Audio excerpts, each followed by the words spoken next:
Firelands Conference rivals collide tonight at Scott Bailey Memorial Field, where a pair of 1-1 squads are just minutes away from action. Crestview hosting Western Reserve. Coming your way next.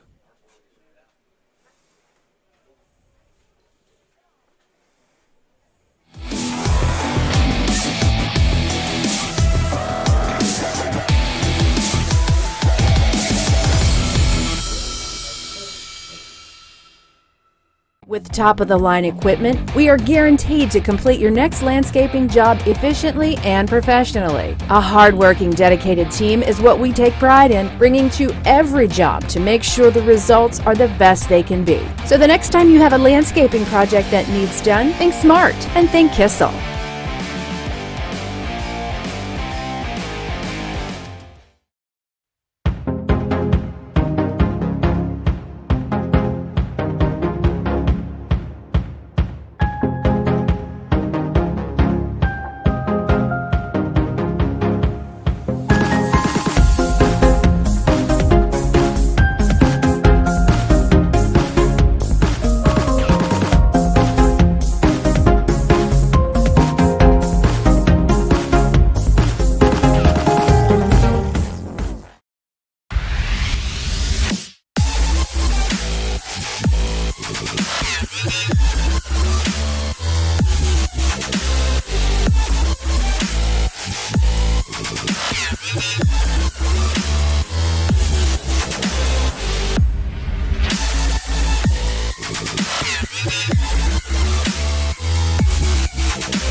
As we welcome you back to Scott Bailey Memorial Field, we've got two Firelands Conference contenders here going toe-to-toe this evening. Crestview looking to bounce back after a loss last week at St. Paul, while Western Reserve coming off an overtime win at Mapleton looking to keep the good times rolling. My name is Skowronski, joined tonight by Brayden, Creveling, and man, this is another fun night over here at Crestview. I think both teams pretty pumped up for this one, and it definitely seems to me like the Cougars, they want some revenge for the way that they came out of the gates last week, really slow. Yeah, Crestview's got a bad taste in their mouth, losing to St. Paul pretty fairly fashion. But Western's going to come out and try to keep their losing streak going. Western came off a big overtime win against Mapleton to put their record at 1-1 after losing to Monroeville week 1. And with their new starters and how Jude Moons has came around this new squad, he looks to try to keep them going and see if they can contend for the Firelands Conference for a second year in a row after winning it last year. Yeah, Jude comes in, the quarterback for them, wearing number 1. What a fantastic start he's off to. 7 total touchdowns on the year. Over 300 yards passing, 226 yards on the ground. He's really doing just about everything for this offense. Yeah, Jude has looked to be able to be one of those quarterbacks where you can run and tuck and be able to pass the ball, as he is up in the conference stats for both of those things. And on the other side, we'll get our first look at Ross Kuhn, the senior quarterback for the Cougars, as they are back to receive, and we are underway. Friday night football action here at the Cougar Den. Addison Raymer there with the return. And Crestview will start with the rock at their own 40-yard line. Let's see if Crestview can come out and kind of be all gas, no brakes, and see if that loss against St. Paul last week, it doesn't fire them up and see if they can get some quick score on the board.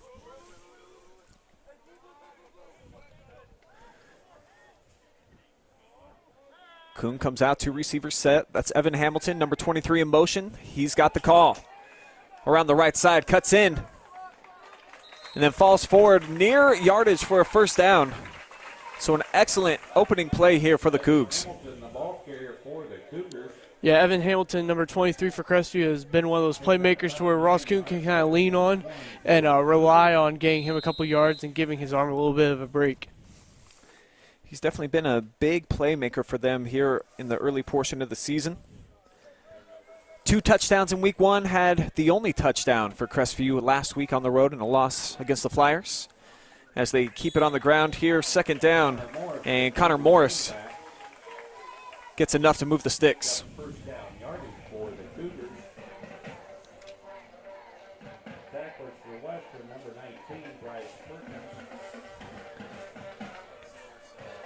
Young Western Reserve team coming in under their third-year head coach, Ty Stevenson, having to replace a lot of talent lost to last year when they went 9-1 and were the Firelands Conference Kings.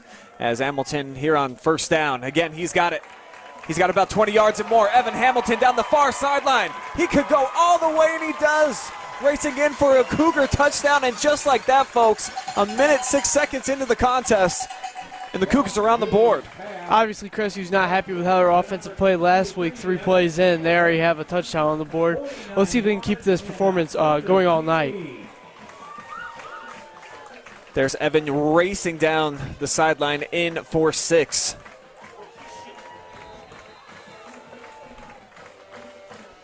Huge early play here for the Cougars.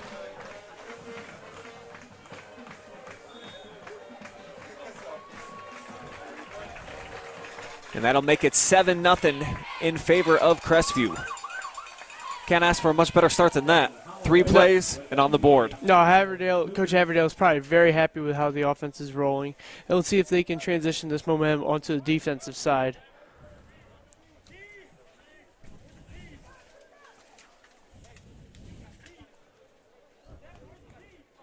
So 10:54 remaining here in the first quarter. The big play, a 49-yard Evan Hamilton catch and run. And that's all yak right there. Caught it right at about the line of scrimmage. 50 yards racing in to pay dirt. Yeah, when you have Evan Hamilton on the right side of the field alone on a wide receiver screen, all he's got to really do is beat the cornerback in front of him, and then that's all jets from there.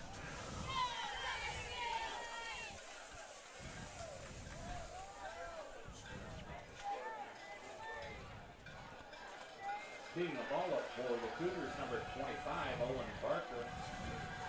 Deep return man for the Flyers. Owen Barker getting set to kick it away here for Crestview.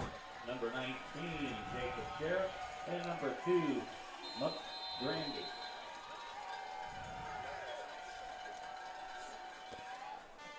And this is going to be a short kick.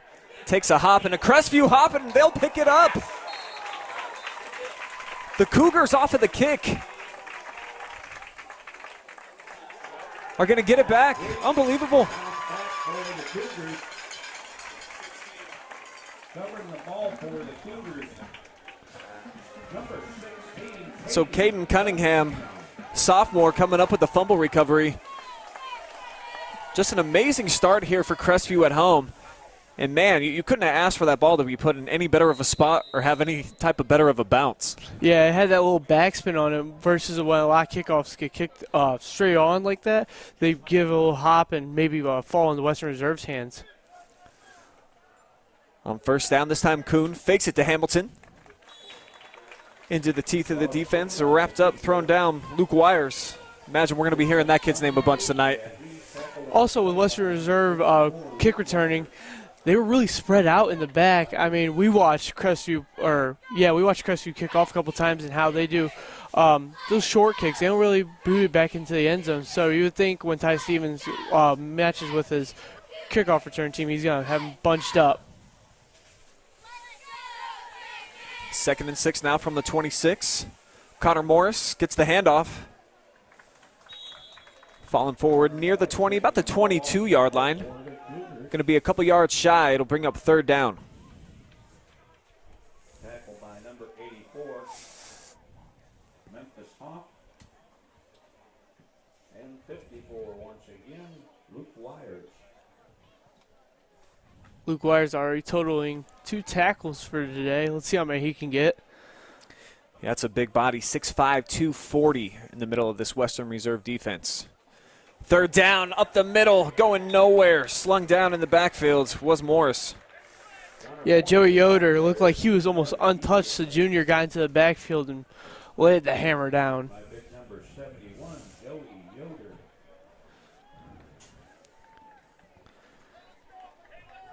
And with the ball at the 26-yard line, it's going to be 4 down territory for Coach Havendale and company. So we'll see what they draw up here to try to pick up 6 yards. For the Cougars.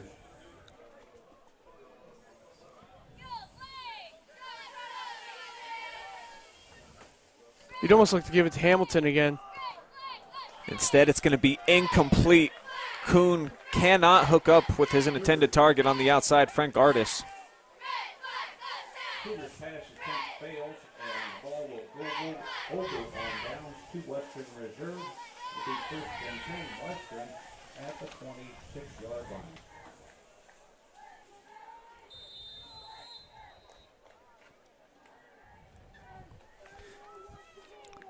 It's now first possession offensively here for Western Reserve. And our first look at Jude Munes. Second-year starter now in his junior season. Hands off left side here, Logan Weigel.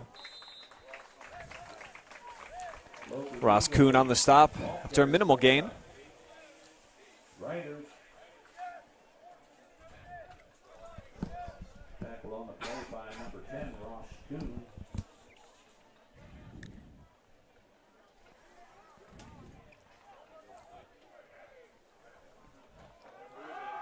This time Munes throws out in the flats. Cougars were expecting him. Not much there for Carson Rowe. Third down coming up for the Rough Riders. If Munes and that Rider offense can get 4 or 5 yards a game with passes like that, then Crestview's got to figure out how to disrupt that and switching it from the run to pass game. Cougars now with an opportunity to get their defense off the field. Munes left side, big hole. Still running. Plenty of daylight. Here goes Munes across the 30, 20, 10, and pushed out of bounds after a huge gain. Marked out at about the 1-yard line. Seemed like when Munes tucked it and ran to the left side of the field, I mean, the Red Sea parted. He was just all gone, and it looked like Morris could have maybe caught him, but he got pushed out of bounds. And let's see if Western can capitalize this great run by Munes and get some points on the board.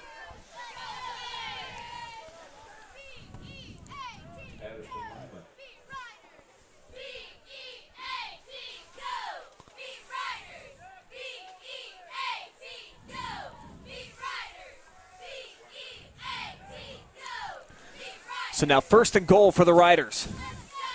After a 50-plus yard run by Munes. They keep it up the middle. And he's going to be marked short, so the Cougars hold on first down. Looks like it's a 2nd and a hair for the Rough Riders. You'd almost think Munes needs to snap it with a QB sneak and just run it right in there. I mean, he is a big body, standing at 6'1", 190.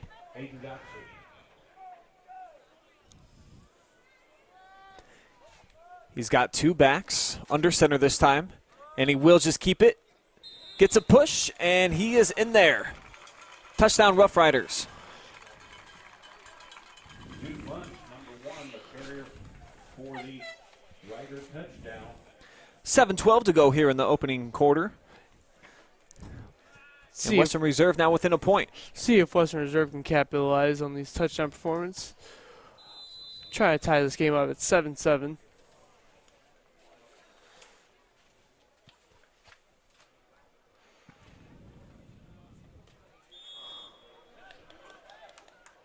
And the kick will be no good.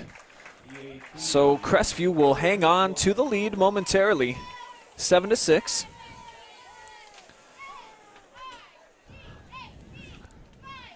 As both offenses here in the early portion of the game finding some success and some explosive plays.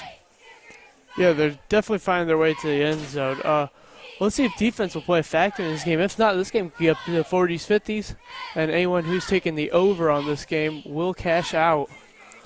Well, last year, this game, nearly 100 combined points. Western Reserve was able to edge Crestview 54-42, so these two teams no stranger to shootouts. Yeah.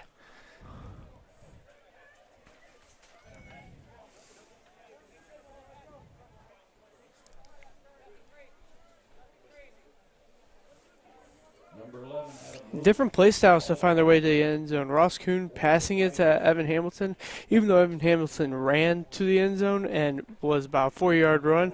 June Moons tucks it and runs and takes it to dang near the end zone.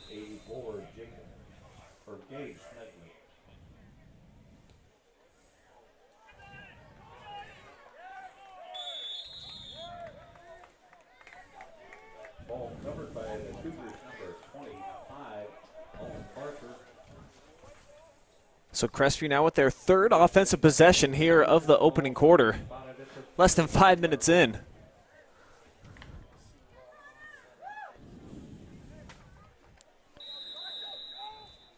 Here comes Kuhn into the huddle. Been so sharp this year. 5 touchdown passes now on the season, no interceptions.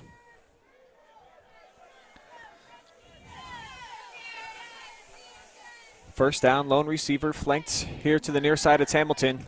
Kuhn looking that way. Now scrambles. Loads up, going deep. He's got a man, and he's got a completion. Big catch by Frank Artis. All the way inside of the Rough Rider red zone. Man, Kuhn just lights out passing the ball right now. I mean, if he keeps this going all 4 quarters, he's going to have a heck of a day. It looked like Kuhn could have hit Evan Hamilton out left on a little curl route coming back about 5 yards, but he wanted to go for the deep ball to Frank Artis, and it looks like they got themselves a 40-yard gain. So the Cougars back in business. Shiflett, the lone back. He'll carry. Right side. Forced back inside, and you see Wires there waiting for him. Chase Shiflett, the ball carrier forward. Wires 3 tackles already today racked up. Looks like he's the heart and soul of that Western Rough Riders defense. Luke Wires, the tackler on the play.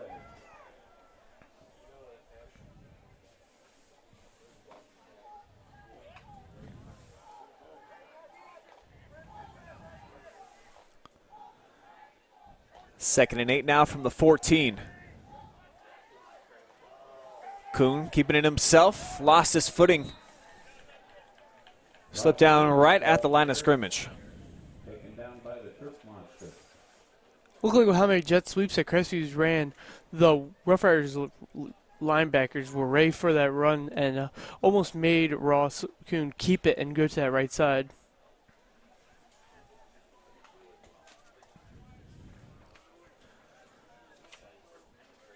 Cougars going to need 9 here to move the chains. Probably 4 down territory anyways. As Ross moves the pocket. Off the mark. Had Gabe Smedley out there. Now it's 4th down.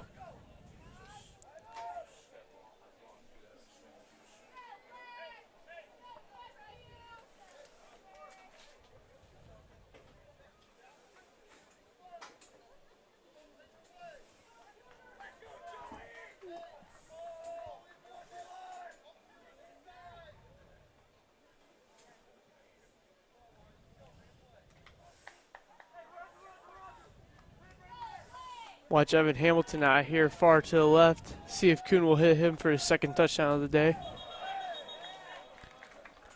Looks like it's going to be a false start here against Crestview.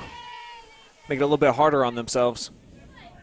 False start on the Cougars, backs them up to 5 yards. So Crestview will back up to the 19. Can still get a first down right around the 6-yard line.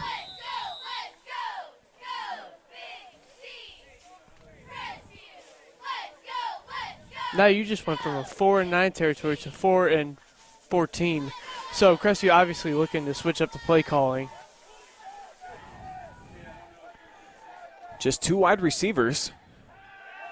Blitz coming left side. Kuhn able to escape. Sets up, throws, and off the hands of Smedley in the end zone. Looked like Frankie Arce was back in the end zone deep, but Ross Kuhn probably just rolled out and tried to find one of the receivers to the left, but number 17 tight end Frank Artis in the middle of the field looked like he had a little bit of a gap to where Kuhn could squeeze that ball in there. From the 19-yard line. So it'll be a turnover on downs, and here comes Western Reserve with their second offensive possession. These offenses are wasting no time getting the ball down the field in their own territory.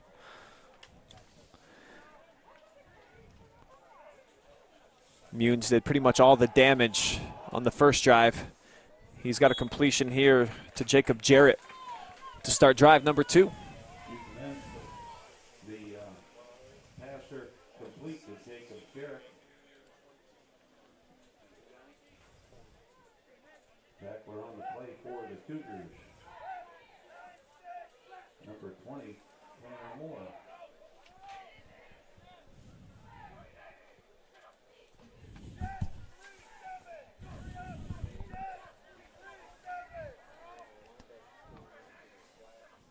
Munes was 3 wide, runs inside off the right. Knocked down just shy of first down yardage. So it'll be 3rd and short here for the Rough Riders, who you see never huddle. Get in and out very quickly, though they do bring in some substitutions here, get their heavy package in. Weagle checking in along with Lane Wetzel. This is like the identical formation of the QB sneak that Moons ran last possession. This time he'll hand it off. And Western Reserve going to move the chain, so a fresh set coming up for Munes.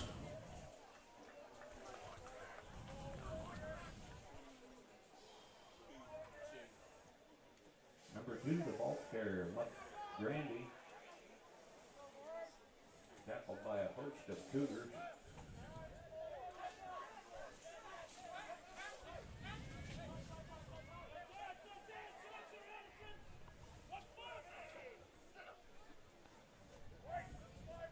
Western Reserve switching in, using a lot of hard counts, trying to get that Crestview defense to jump off sides.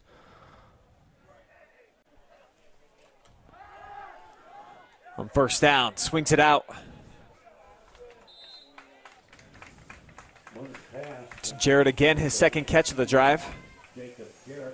Also, I like how Western doesn't substitute. Kind of makes Crestview's defense stay on the field, even if they wanted to get some new set of legs in.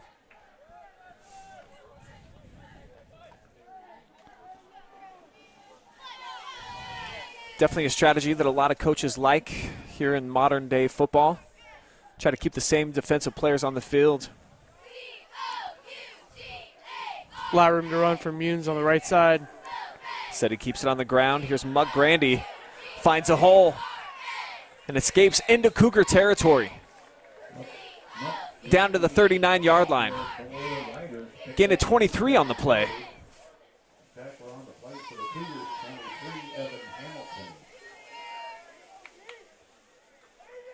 Ball spotted at the 39-yard line. First and 10, Western Reserve. Crestview's front seven guy pick up the intensity and try to limit the Western Reserve's rushing yards in the middle, because that's what it seems like they're making all their plays at. Doing very little bouncing it outside. Clock now under 3 minutes to go here in this opening quarter. If you're just joining us, Crestview scored on their opening drive. Evan Hamilton with a 49-yard reception. Munes then answered back, had a 50-plus yard run to set up his own 1-yard touchdown scamper. Tackler on the play, number 52, Aiden Gotzi.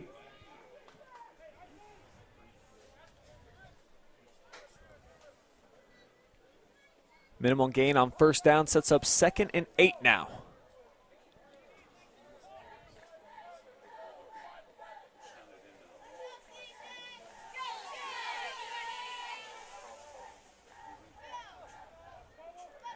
Munes from the gun. 3 wideouts to his right. Stead goes left side and met rudely in the hole. Deep Munn, the ball player, met square in the hole by number 52, Aiden Gotzi with the tackle. Take one more look here. Tried to catch the edge. Gotzi was just there waiting for him.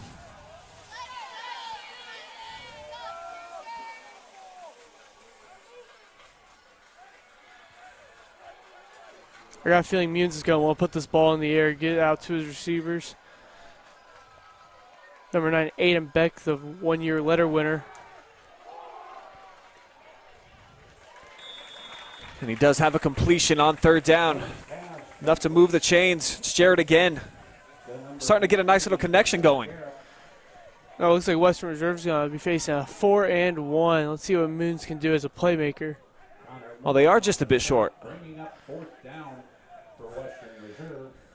4th and about a yard. Senior wide receiver, 2-year letter winner, Adam Lewis, far left. Big body at 6'3", 190. See if they can get a jump ball to him or something like that. 4th down, Munes takes. Looking to carry all the way. Looks like he's got the 1st down. Munn's the quarterback carries the football. Ty Stevenson's offense just keeps rolling. They find themselves in tough situations, and it looks like Munes gets to bail them out. Played by 55, Chandler Harmon. And number 21 of the Cougars, Addison Reimer.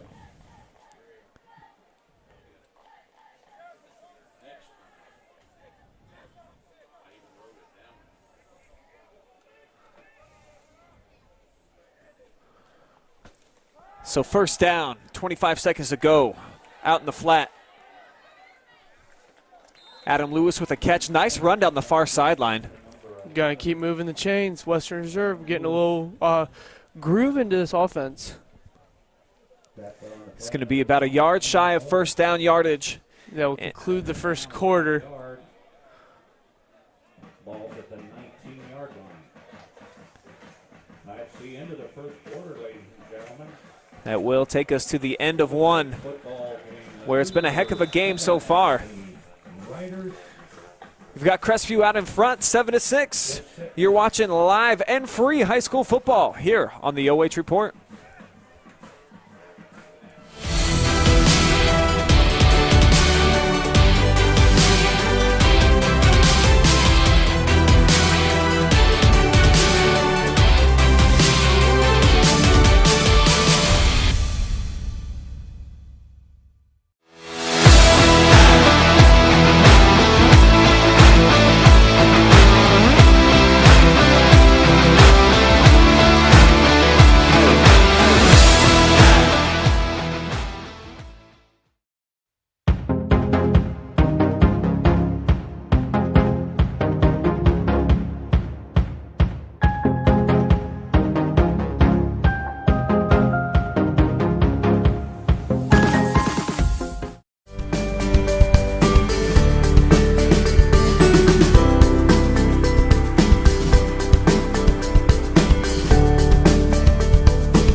Is it Munns or Munes? Oh. Back here at Scott Bailey Memorial Field. Got a good game going. Western Reserve trailing by a point, but inside of the Cougar red zone as we open up quarter number 2.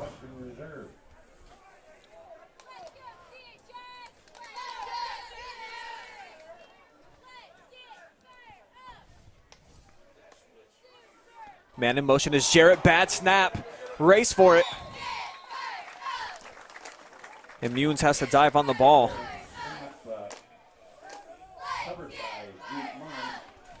It's a big play right there for the Crestview defense. Covering him was number 50, Jarrett Taylor.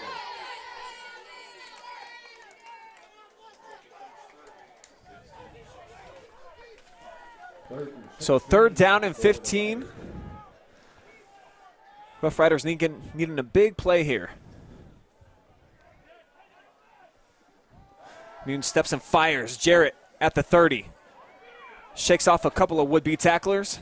Now driven down by a host of Cougars. Connor Morris in on the tackle along with Aiden Gotze. Addison Raymer as well. So it'll be 4th down and long. It'll be decision time here for Ty Stevenson and his bunch from the 30-yard line.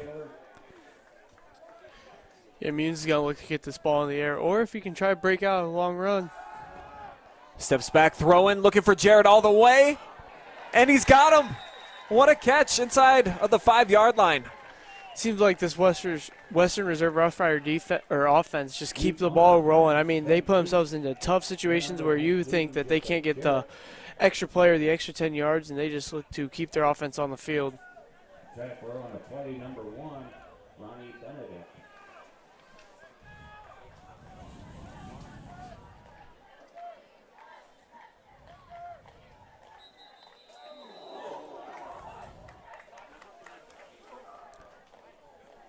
Flag on the play.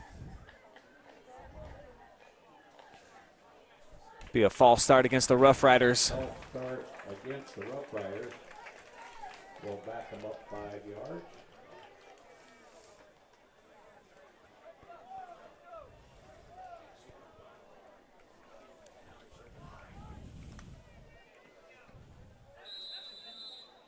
First down at the 9-yard line for the Riders.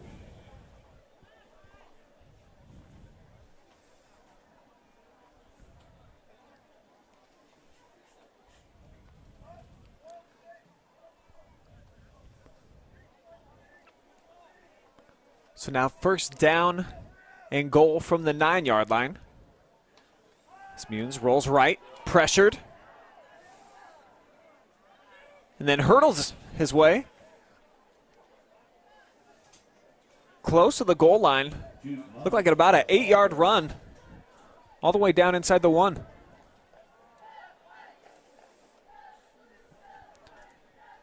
Take one Western more Reserve look. sets himself up in nice position about 3 yards away from the goal line. The 2-yard line. Got the power backs in, probably just going to run it in here.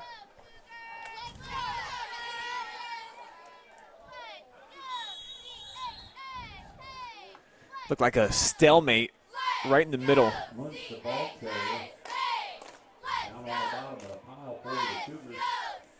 So it will bring up 3rd down and goal. 55, Chandler Harmon at the bottom of that pile.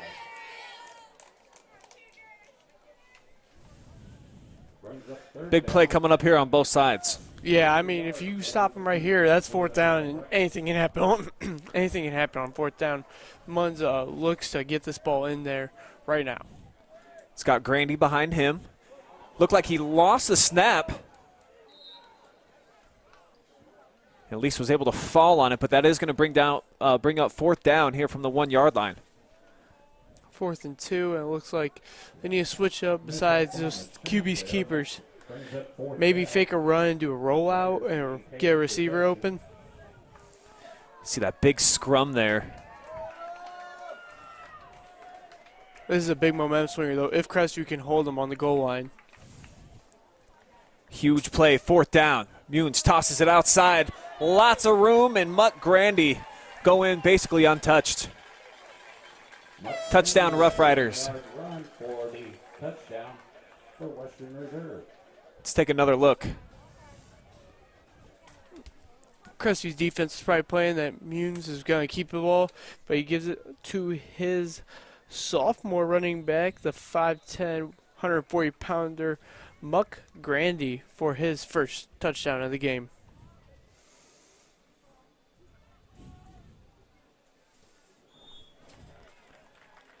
Kick is up. This time it is good. So with 8:47 to go here in quarter number 2, Western Reserve takes the lead for the first time. And I like this offense. I like what they got going on right now. Yeah, they look to put all the pressure on Crestview and see if their defense can stop the run game and then switch it up into a little passing game.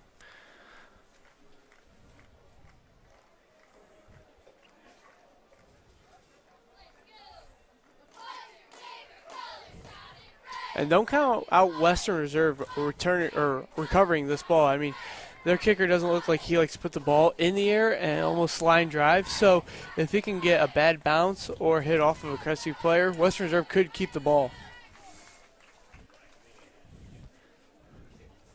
And I think what impresses me most here about the Rough Riders offense is replacing all 5 starting offensive linemen from a season ago. Of course, the Division VI Offensive Player of the Year, 2,200-yard rusher, Cody Benesh. Yeah, hard to fill in those stats, but Muck Grandy has done very well this game. Also, Muniz with keeping the ball on the ground, he's done a good job keeping the ball going downfield. Grandy's 2nd touchdown of the year now has the Rough Riders on top, at least momentarily. Here's Ronnie Benedict. And gets out to about the 28-yard line, where the Cougars will set up shop.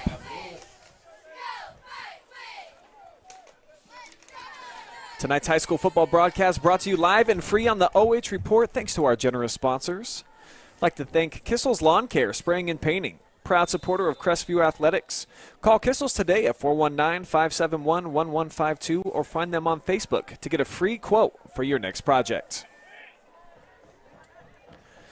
First down, Shiflett. No space. Really worst case scenario for Crestview in the situation, when your offense isn't moving as well as you'd like it to, and you don't have all the momentum in the game, you cannot turn the ball over or go 4 or 3 and out. I mean, I think that'd be the worst situation for Crestview. They need to get the ball run downfield and maybe get it, if they can't get some points on the board, at least get your offense going. That's a great point. You definitely want to respond here after they scored so early in the game. Minute and 6 seconds in, Evan Hamilton has the big play. Especially you got to keep in mind that Western Reserve is receiving the ball at half. Nice fake there by Ross Kuhn. Big stiff arm too. Into Western Reserve territory, but the ball is loose. But out of play as Kuhn is down. Looks like he's a bit shaken up.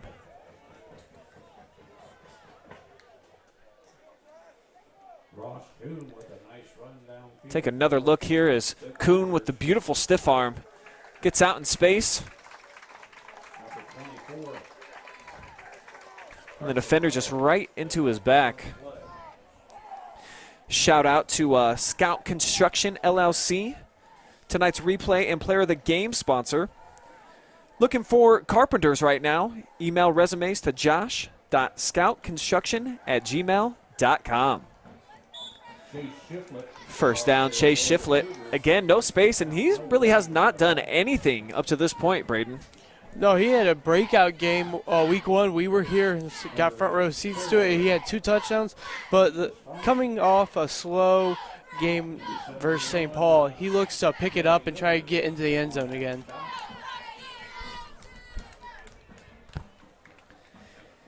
Yeah, tasted a lot of success in week 1 in that 48-14 win over Mapleton when we were over here. As you mentioned, a couple of touchdowns on senior night. Came into the game with 128 yards on the ground, leading the Cougars. As Kuhn comes back here right side. Got a nice stiff arm. Put another one right into the chin there of Carson Rowe. But he gets raced out of bounds right at the 20. Making up 3rd and manageable here for Crestview. Need about 4 to move the chains. Looked like the senior Memphis Hoff had a chance of sacking him and getting a good tackle for loss and putting Crestview in a tough 3rd and 12 situation, but Ross Kuhn seeming to be able to escape and use those legs and get out to about 3rd and 5.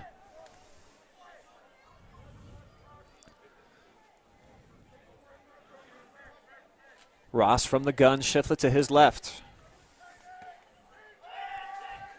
Rolling left, fires, end zone. Hamilton leaps up actually a couple yards shy. But that's about an 18-yard connection. There's another look as Ross rolls left. Nice job by Evan climbing the ladder, going up top there to make the catch. Yeah, it was an impressive grab. I mean, he's a basketball player. He can use the legs and jump up and try to grab that. And it looks good. Credit to Ross Kuhn for escaping the pocket and looking to exercise all options on that play. Really knowing that his team was in third down territory and needed to get into that closer to the end zone. On first and goal, Ross Kuhn finds the end zone. Touchdown Cougars. We're all square at 13. Touchdown from 2 yards out for the Cougars and Ross Kuhn.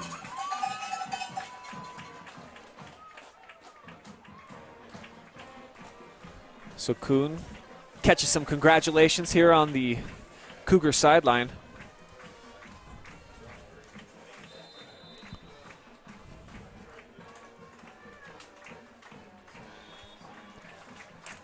The kick is up, and it is true.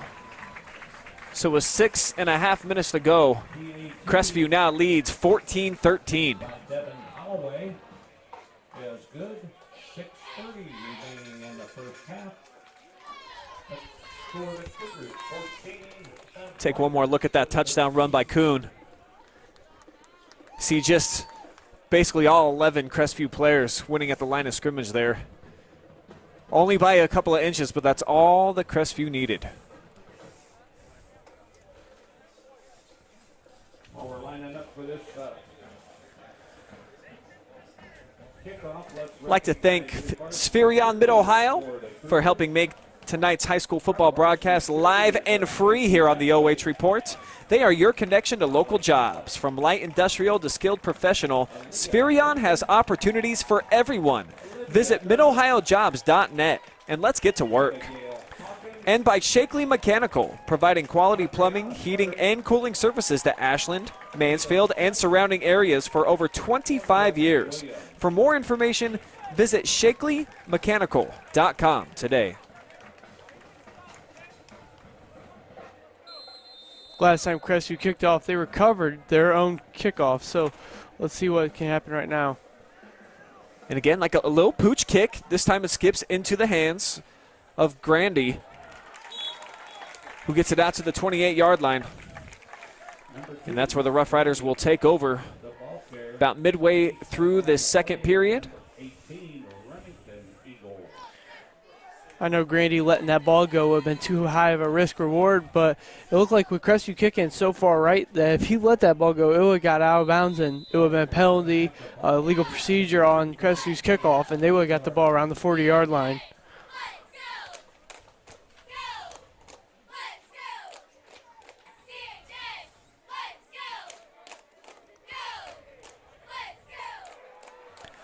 First down, Munes tried to set up the screen pass. Logan Weagle never really got separation there from his initial block. question pass fell incomplete, bringing up 2nd and 10. Looked like Munes passing that. He has mine set up before he even let go of the ball that he was going to go to that option.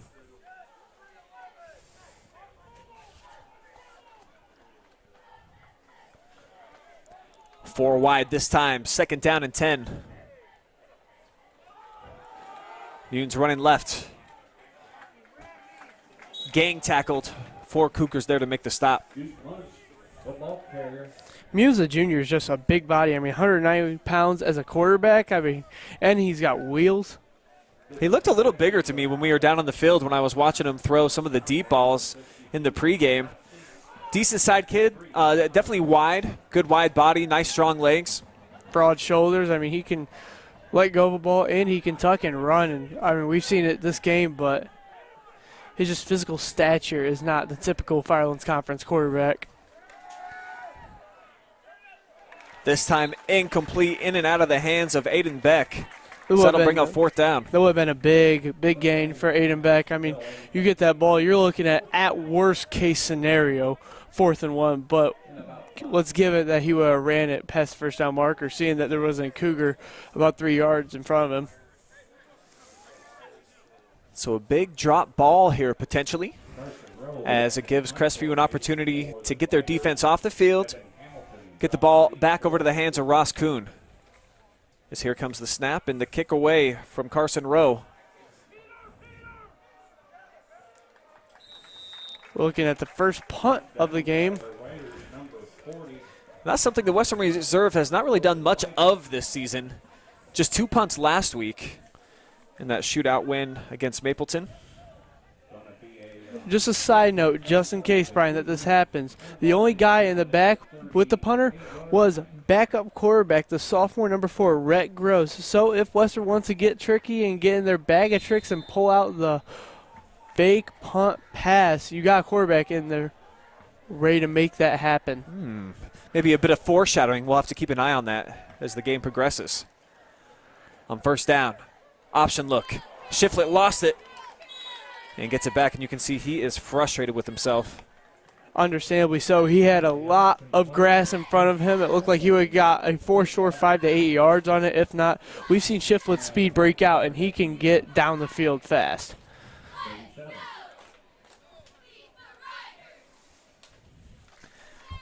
Tonight's replays and player of the game are sponsored by Scout Construction, who, as I mentioned, they're hiring carpenters right now. Email your resumes to josh.scoutconstruction@gmail.com.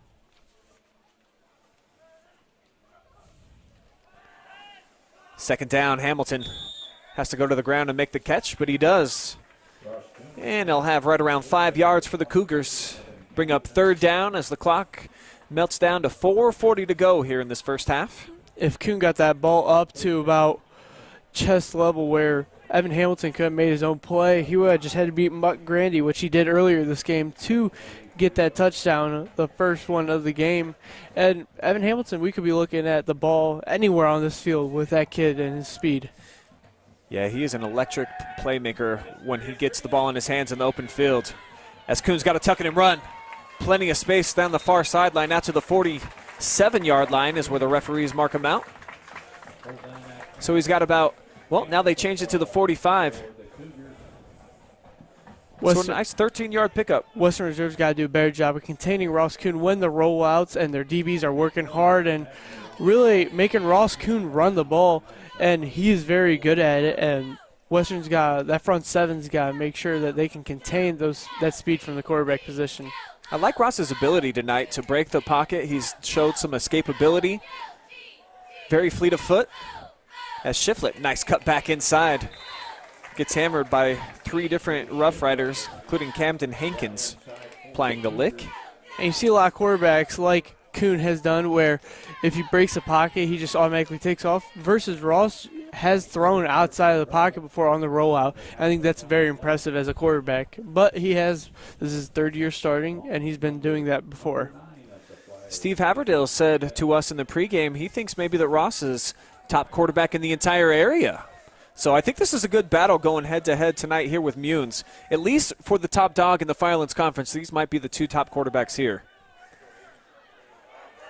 Here comes Briar Godsey. Nice run, big first down yardage here for Crestview. 22, Briar Godsey, the ball carrier, picked up first down yardage. Godsey's first carry of the game.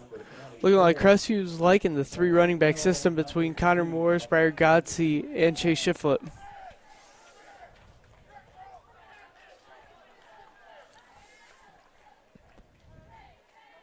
First and 10 from the 27. Here's Shiflett this time.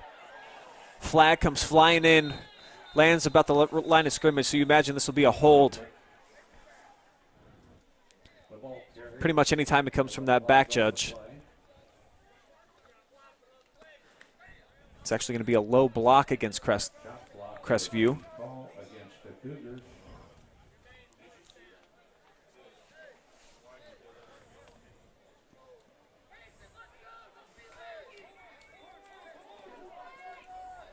See if we can see it here on the replay.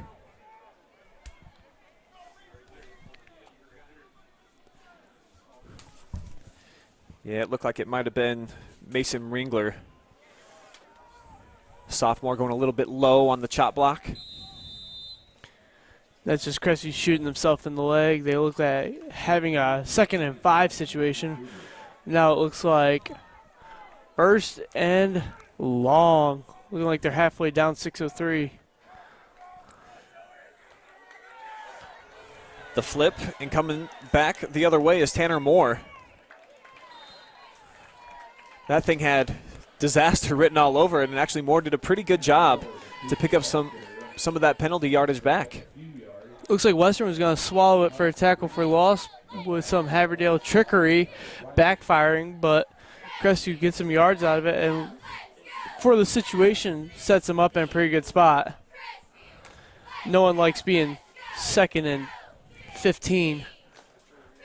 Actually 2nd and 17 here from the 34. Clock stopped right at 2:40 to go. Cougars looking to add to their 1-point advantage. Knocking on the door to the red zone. Kuhn sets, steps up, fires. End zone off the fingertips, had Smedley. And that's the second time Gabe's been in the end zone with an opportunity to bring one down. Kuhn's putting the ball in the right spots and just hoping his receivers can come up with it. And it only seems like Evan Hamilton's helped him out since.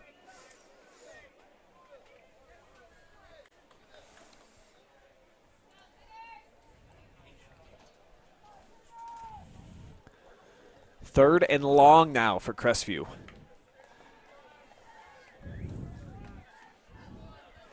With the clock situation being what it is, this may not be 4-down territory. We'll see if they pick up any kind of yardage and flip the script here. And definitely not now, as sacked on the play is Kuhn. Dropped by Memphis Hoff. Big senior defensive end. Memphis Hall's been back there a couple times this game and never really got his hands on the ball carrier, but hard work pays off, and look at him now, dropping Ross Kuhn to about the 46-yard line. Yeah, what a big loss. Couple big losses here for Crestview.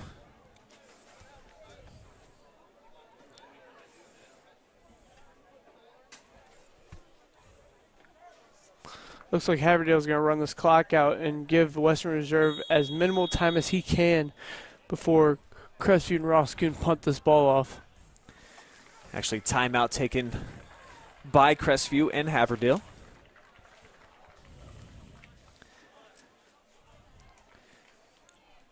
Make sure that you folks are catching the Saturday Pigskin Show live tomorrow at 5 p.m. exclusively on the OH Report Facebook and YouTube channels, where myself, along with Eric Will and Kurt Conrad, recap all the action from Friday nights throughout North Central Ohio with the top plays, outstanding performances, guest interviews, insider analysis, highlights, and more.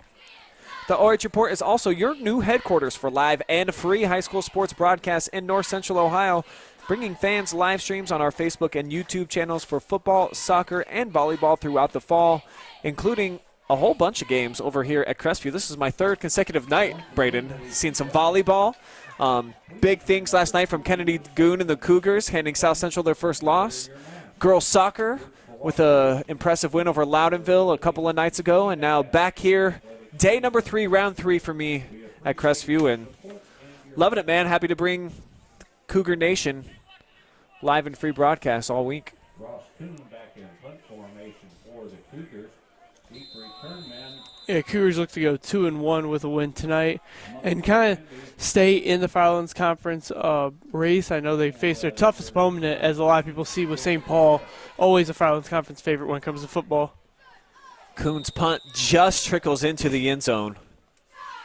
This will be a touchback, and starting from the 20 will be Western Reserve. But from what we've seen tonight from Jude Munes, I imagine they're going to be probably pretty aggressive here, even with just 99 seconds to go. Yeah, Western's shown the ability to get the ball downfield fast, and I wouldn't be shocked knowing that they're getting the ball after halftime that they try to squeeze in a score here, and that's the last thing that Crestview wants, is to take all the momentum in halftime knowing that they get the ball right out the half. And we've seen he's starting to find Jarrett, getting a nice connection going with him. Had 6 receptions in their previous game. Got a couple here tonight. On first down, the pocket collapses. Muse has to take off, ripped down by Godsey. Western Reserve also has 3 timeouts, so we would like to think that they're going to exercise all 3 of those. I think this second down is really going to tell us a lot about how aggressive they do elect to get. As they swing it out, here is Jarrett. Makes the catch, stumbled, and swung down shy of the 25. So probably at this point, probably see Coach Stevenson let some clock run down, not go too quick, snap this thing deep into the play clock. And if you get a big play, who knows, maybe call a timeout, try to get something going. But at this point, it's been a good half. Backs up in your own side, probably don't want to make any catastrophic mistake. I think this is the play of the drive. See how they're going to handle the situation. Nunes on the ground, coming near side. Wrapped up, Jarrell Taylor with the tackle. And a timeout taken by the Cougars. Cougars going to try to get the ball back. See if they can get a quick score before half. Taylor and 52 for the Cougars. Aiden Dotsey made the tackle on that last play. It'll be 4th down and about 4. Yeah, it'll be 4th and 3 here. 27 seconds. So maybe a all-out rush, try to block the punt. Leave Hamilton back. If he's able to get his hands on it, see what he can do.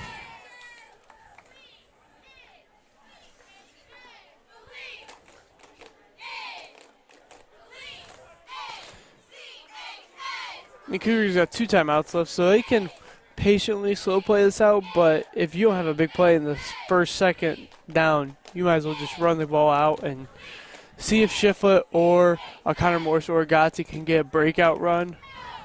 But other than that, you see if you can just run the clock out. See the gaps, try to see if you can squeeze in a run, but not get too risky with Kuhn throwing the ball. Crestview will stack the box. They bring 7.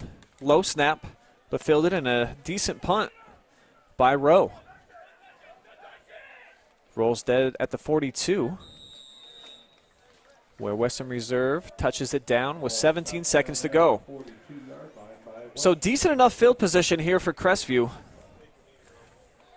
2 timeouts still remaining for the Cougars.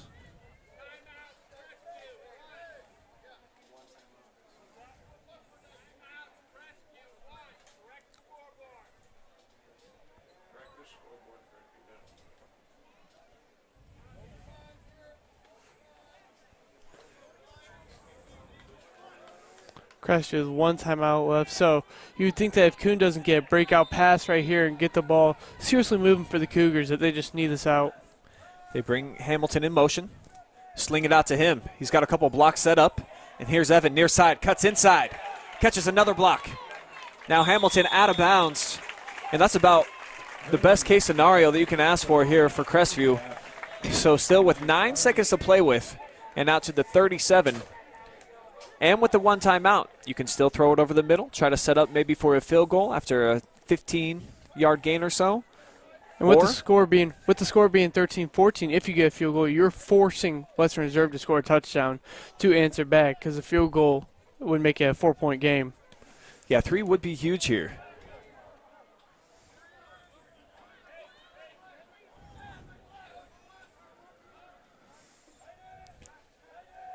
Smedley out wide here to the near side. Hamilton up top. Kuhn steps up. Again, escapes the pressure. He's been phenomenal tonight. And throws it, and it's intercepted right about at the 2-yard line. Picked off by Grandy. Ross Kuhn's first interception of the year after throwing 5 touchdown passes.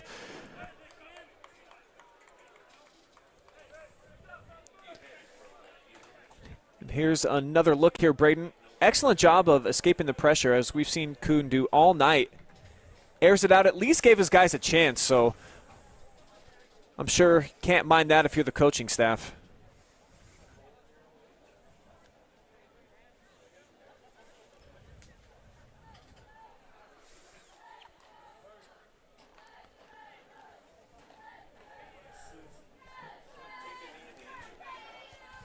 And so this is an interesting situation now,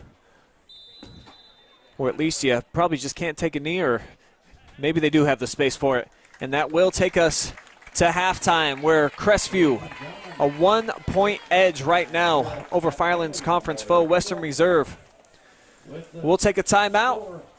We'll be back at some halftime stats for you guys. Looks like the band also is coming out on the field. Have some halftime entertainment for you as well, courtesy of the Cougar Marching Band. You're watching live and free high school football on the OH Report.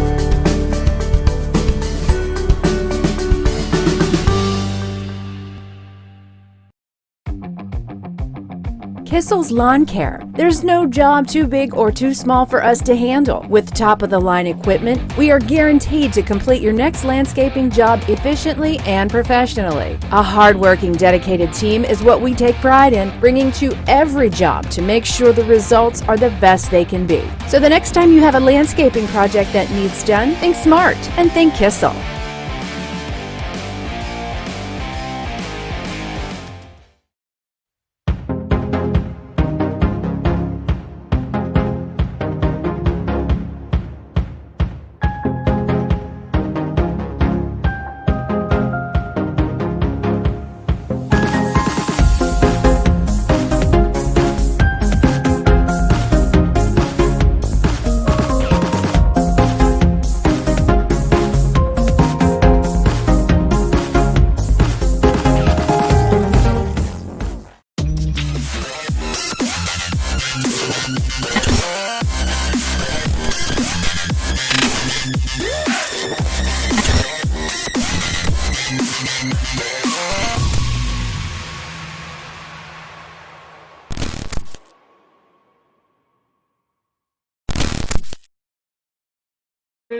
Sweet Caroline.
All right, we'd like to take one more time to honor our senior band members, as this is one of their last times marching on this field.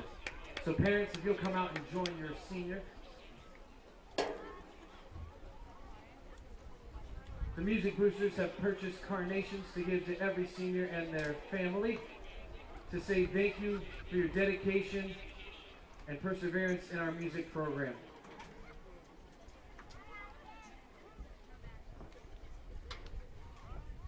First up, we have Audrey Hicks. Audrey is the daughter of Timothy and Jennifer Hicks, and after graduation she plans to study abroad in the UK with a focus in criminology. Audrey Hicks.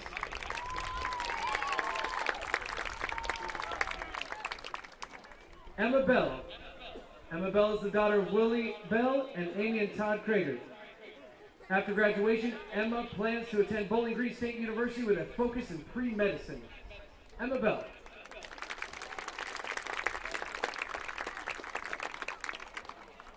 Bella Wetzel. Bella is the daughter of Christina Wetzel and the late Carlos Wetzel. After graduation, Bella plans to attend college for biomedical engineering. Bella Wetzel.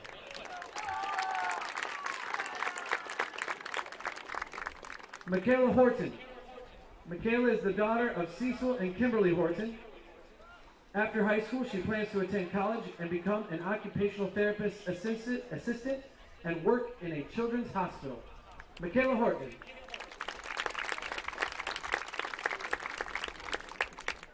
Catherine Fuston. Catherine is the daughter of Christian and Lavina Fuston. After graduation, she plans to major in journalism, English, or creative writing and become a writer. Catherine Fuston.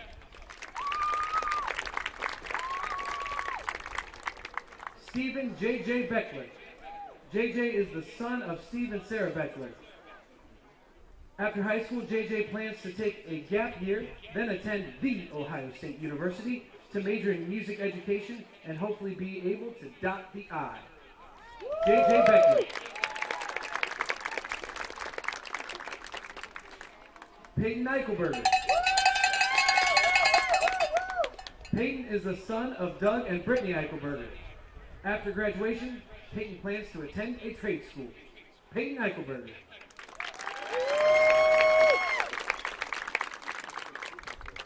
Isaac Littlefield. Isaac is the son of Jay and Paula Littlefield.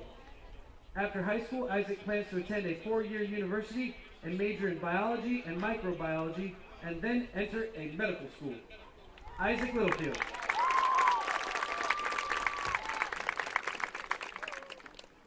Jessica LaForest. Jessica is the daughter of Mike and Tammy LaForest. After high school, her plans are not quite yet set, but she hopes to find a career helping others as much as possible. Jessica LaForest.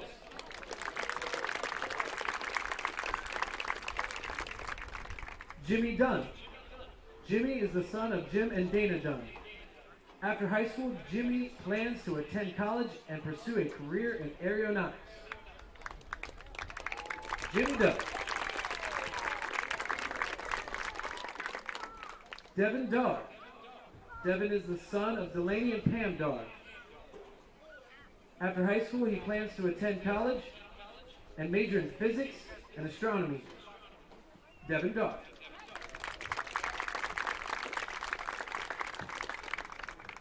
Nate Music. Nate is the son of Jeff and Lisa Music. After graduation, he plans to attend North Central State College and pursue a degree in nursing. Nate Music.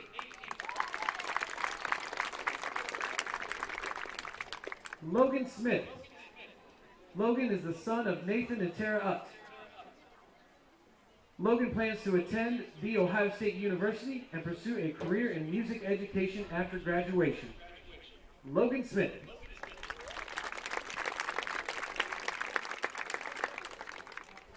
Lauren McKinney. Lauren is the daughter of Josh and Beth McKinney. After graduation, Lauren plans to attend OSU majoring in zoology. Lauren McKinney.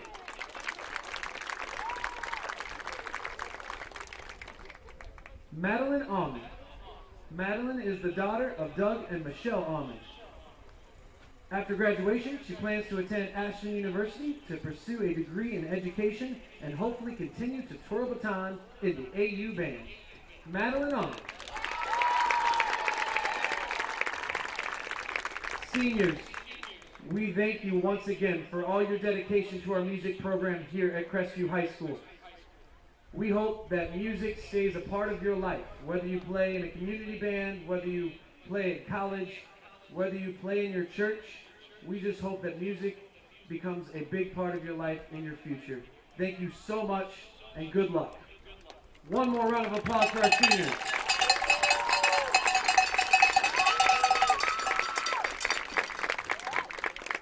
All right, seniors, it's time to finish this show, shall we?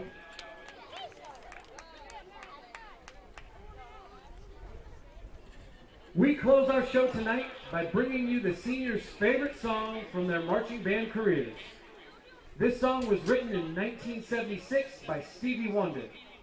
He wrote this song in honor of musicians that had influenced his music, as well as pay tribute to Duke Ellington, the amazing jazz composer, band leader, and pianist.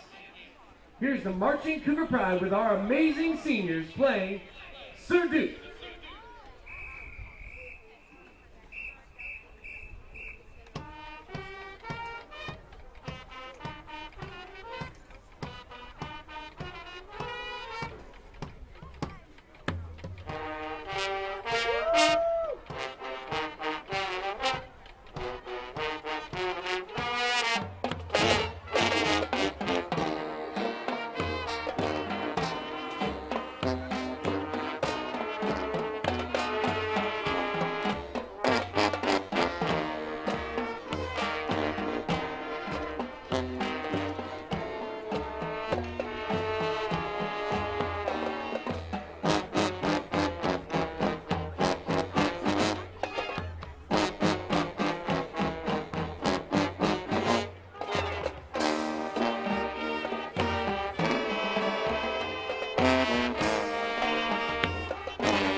The Marching Cougar Pride would like to thank the community for their unending support during these trying times. Good night, and go Cougars!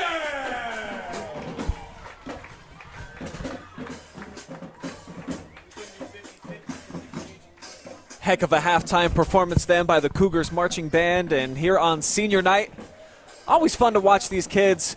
Some of their last performances of their careers coming out here, honored with their parents. Just a good all-around time, Brayden. Yeah, it's just a feel-good, especially in a close game like this. You got Crestview up 14-13, so it seems like almost everyone's into this game. And, yeah, credit to the Cougar Pride marching band, first or last time out here on the field. hope they achieve everything they want in life. Few scores from around the area to bring you. Good game here in the Firelands Conference.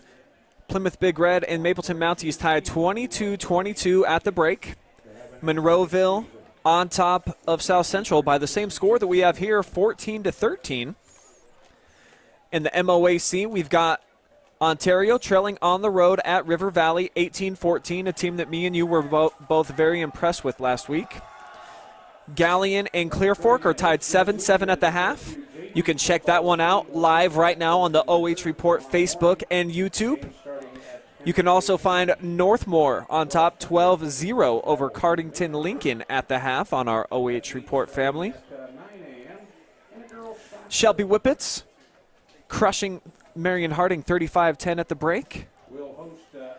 East Knox Bulldogs tied with Centerburg 14 apiece. Buckeye Central looking to get their first win, I believe, in 35 tries. They're trailing by just one at the half at Upper Sandusky, 13-12. Lexington Minutemen still have not scored this season. They trail 21-0 at the half at Arlen Field against Mansfield Senior. Just two more scores for you. Ashland Arrows on top of Madison Rams, 28-7. And in a 2-0 battle at Winford High School, it's Colonel Crawford 6, Royals 20.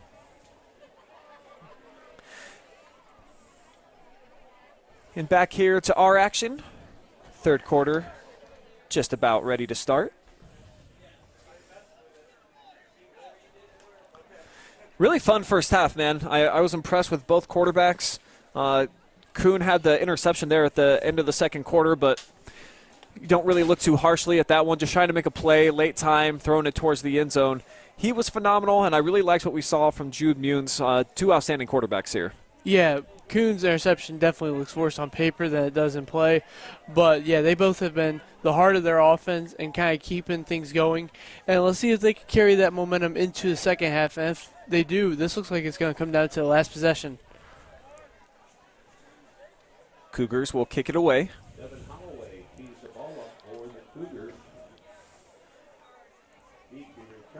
We'll have Aiden Beck kicking it deep for Crestview.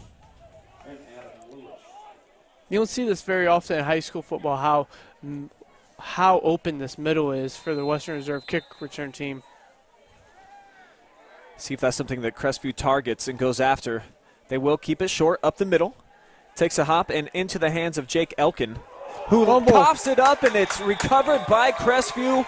Scoops up on the play by Hayden Kuhn, the future quarterback here for Crestview. What a start again. Big start on the first quarter for Crestview, making something happen again here. Yeah, Hayden Kuhn, Ross Kuhn's younger brother, the freshman backup quarterback to Ross Kuhn.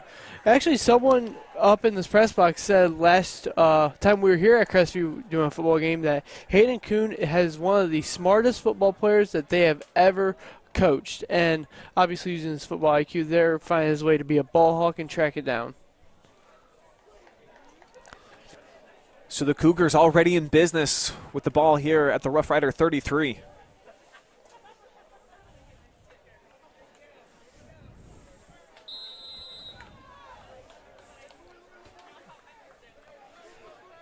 Crestview breaks the huddle too wide. Up to the top of your screen. Shiflett in the backfield. He'll get it. Bounces back inside. And gobbled up. Three Rough Riders there to greet him.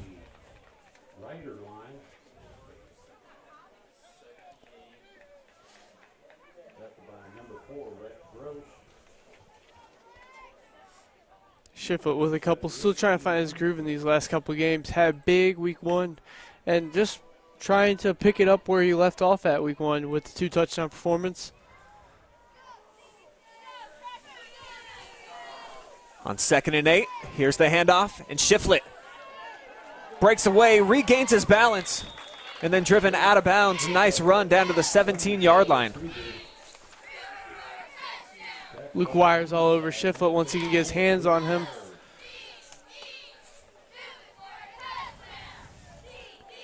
See, here's Chase. Nice cut inside. Puts his hand down, regains his balance. and then stumbles into the red zone. So Crestview now knocking on the door from the 17.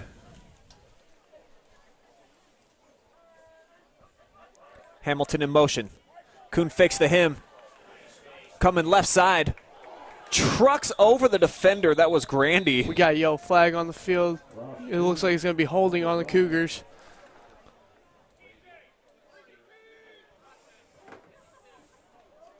Flag on the play. Flag is a holding call against the Cougars.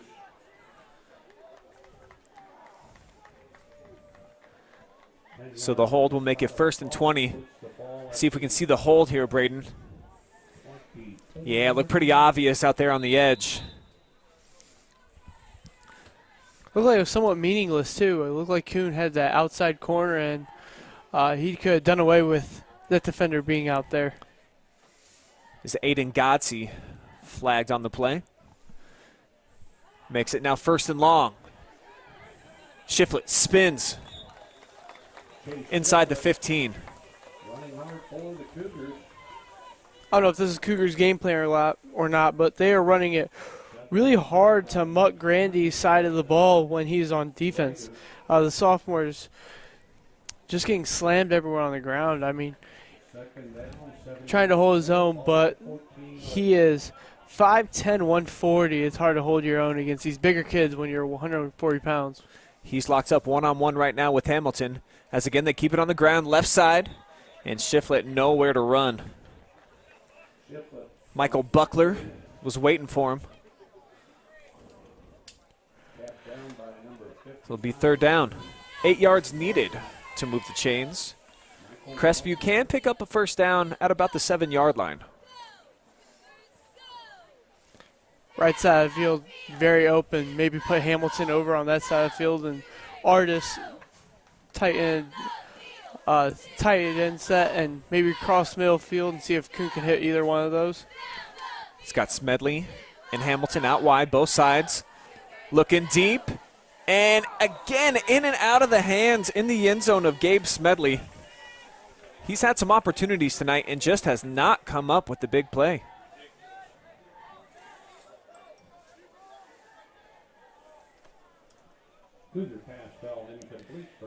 Here's one more look. Smedley had it in his hands, just could not bring it in.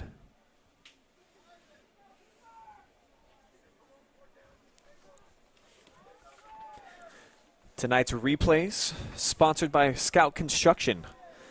Hiring carpenters now. Email resumes to josh.scoutconstruction@gmail.com. Big 4th down.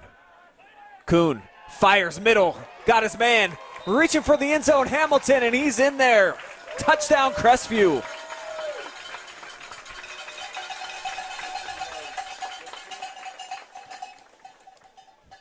"15-yard connection to Evan Hamilton. Here it is one more time. You see Ross with the pump fake, actually faked out our camera guy. It was so good. Able to free up Evan over the middle.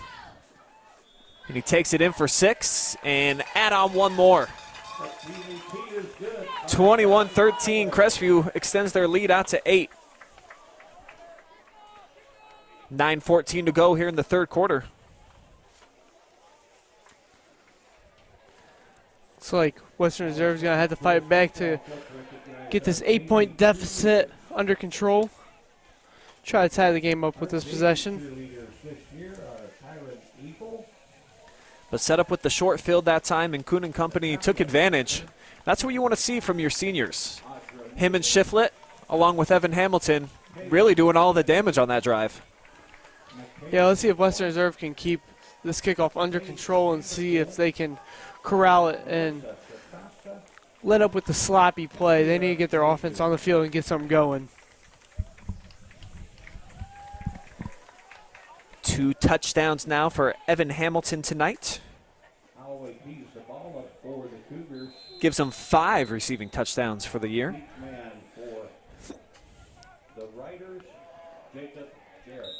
Short kick again. Western Reserve handles it this time. Camden Hankins with the recovery. the Riders.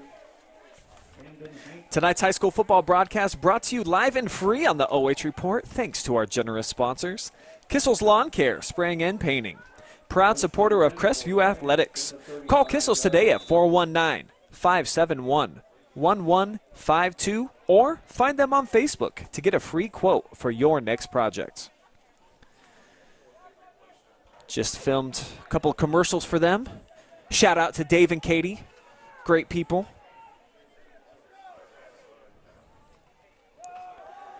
First down on the ground, left side. Here goes Weagle. He's got some space. Rumbling. Down to the 45. 20-yard pickup on first down. And that's the start to the drive that Western Reserve's got to be looking for. Yeah, Weagle gives them a electric spark plug.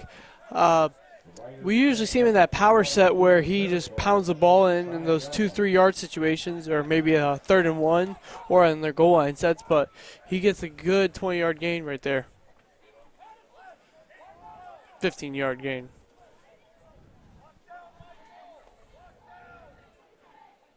Yeah, hard running in between the tackles that time by Weagle. High snap. Fake it to him this time.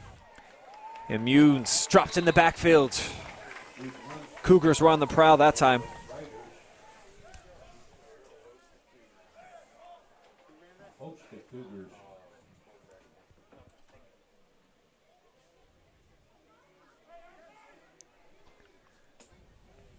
See, nice pursuit into the backfield that time by the Crestview defense. 4 kids in black helmets. All there to make the stop.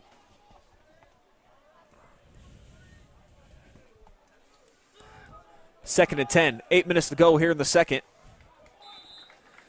Rough Riders pick up 3.5 yards. So third down, about 6 needed here for a fresh set for Jude Munes and company. Third down, about 7 for the Riders.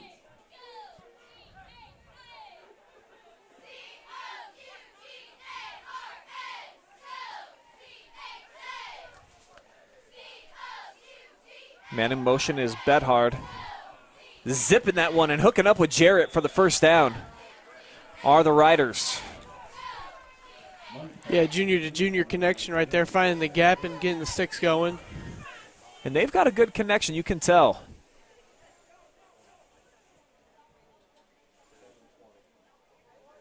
Ross Kuhn and Tanner Moore on the stop on that last play.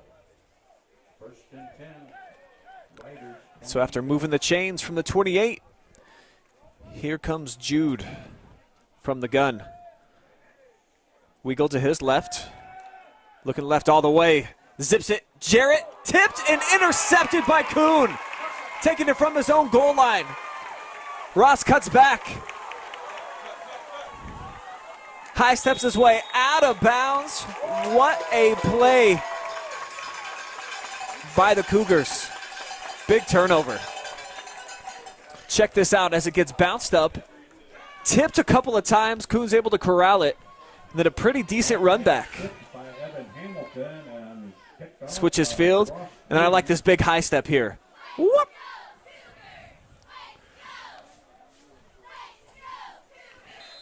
See if Crestview can use this momentum to their advantage and get some points up on the board. Really creating some separation away from the Rough Riders. Yeah, you can just feel it. Definitely the momentum here in the building. Switching for the Cougars. See if they can ride that high. First down, Shiflett. Looking to catch the edge. And he will for about 8. Nice first down play.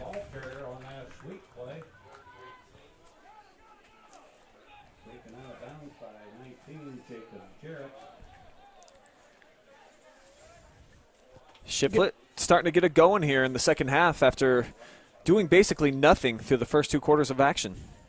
Yeah, really trying to get that run offense for the Crestview get going and maybe set up some separation for Kuhn to misdirect and pass it a couple times and see if they can get the ball really downfield.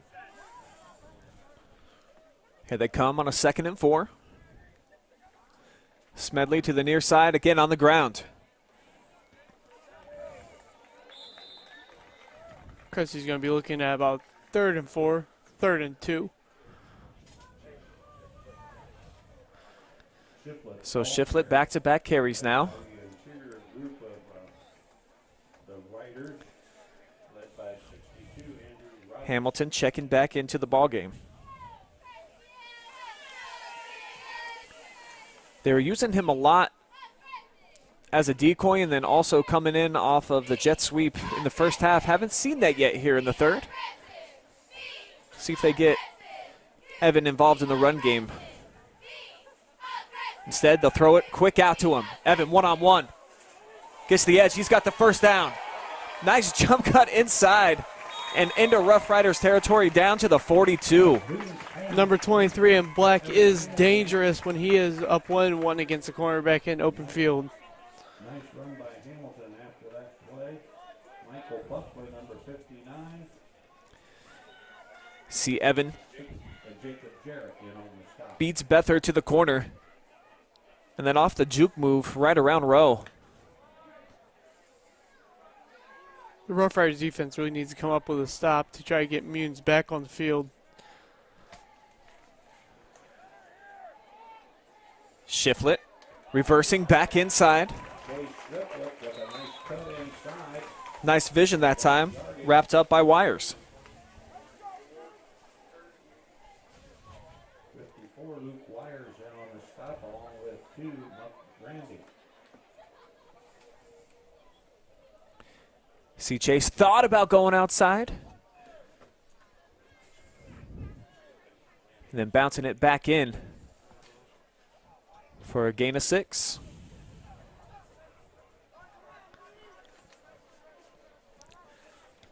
Crestview sprints up to the line of scrimmage. Kuhn hands off to the fullback this time. And there's just no space for Breyer Gotze.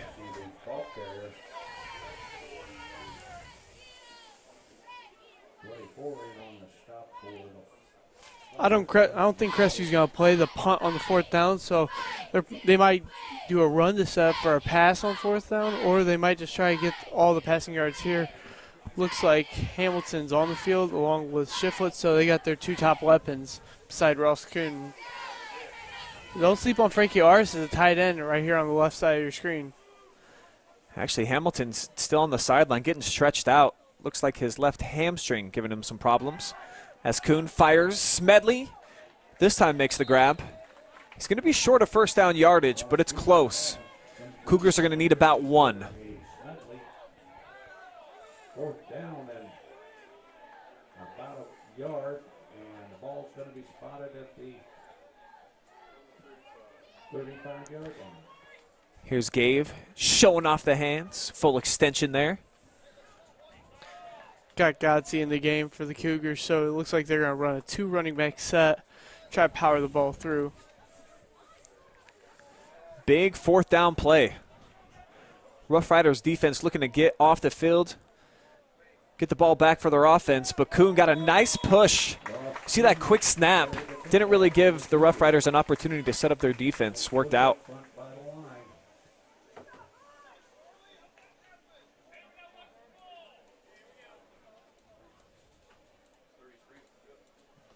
Ball spotted at the 33-yard line. 1st and 10 for the So the Crestview offense gets a new set of downs as they move the sticks. Clock now ticking under 3 minutes to go here in this 3rd quarter, where Crestview has outscored Western Reserve 7-0 and looking for more here.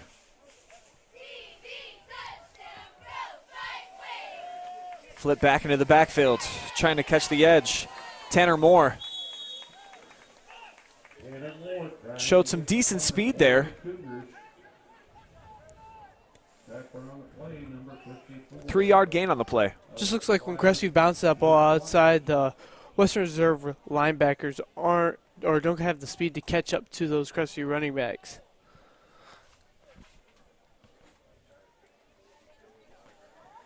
Yeah, a lot of speed out here for Crestview.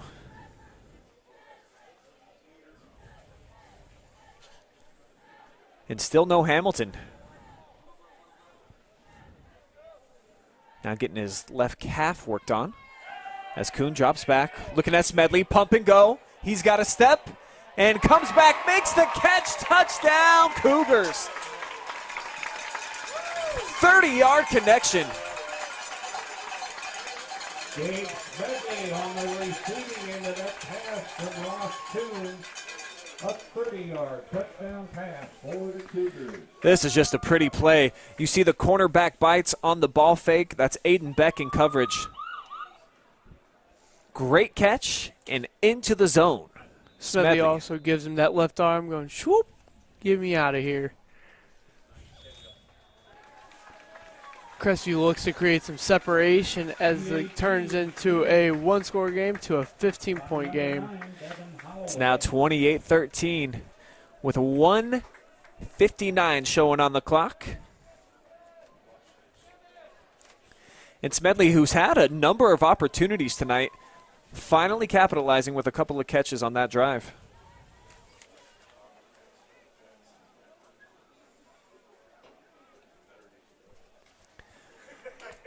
And happy to see that. I know as a wideout, only had a few drops in my career, but man, do you hang on to those mentally. You just hate when you let your quarterback down, especially when it's in the end zone. So the fact that Gabe has had a couple of chances to bring in 6-point completions, finally did that time.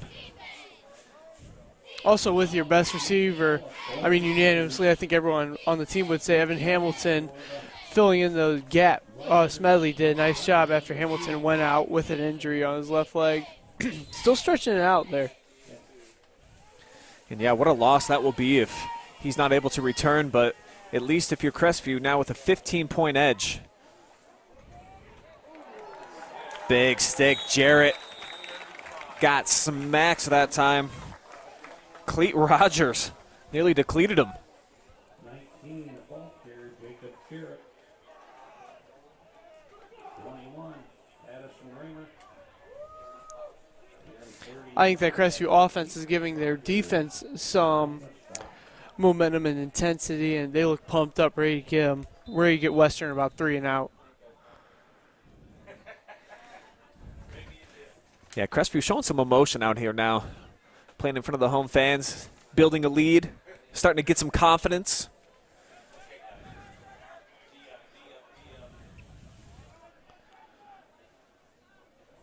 Two receivers out wide. Mune's just going to keep it, but not go very far. Knocked down Frank Artis, making the stop in the backfield. Frank Artis with the tackle in the backfield of Jude Munch.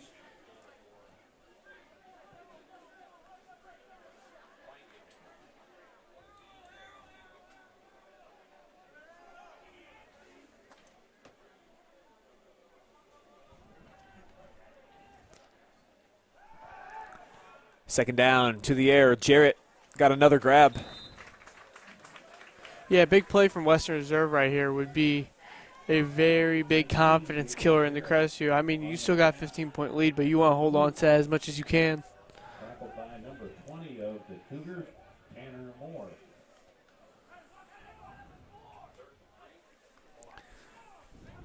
Now an important third down here for the Rough Riders.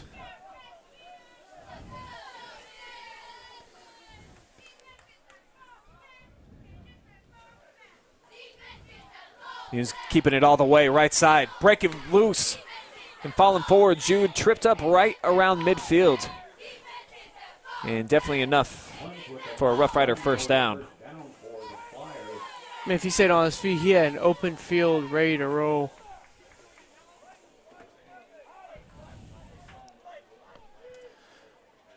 Looked like Jarrell Taylor was the closest defender there.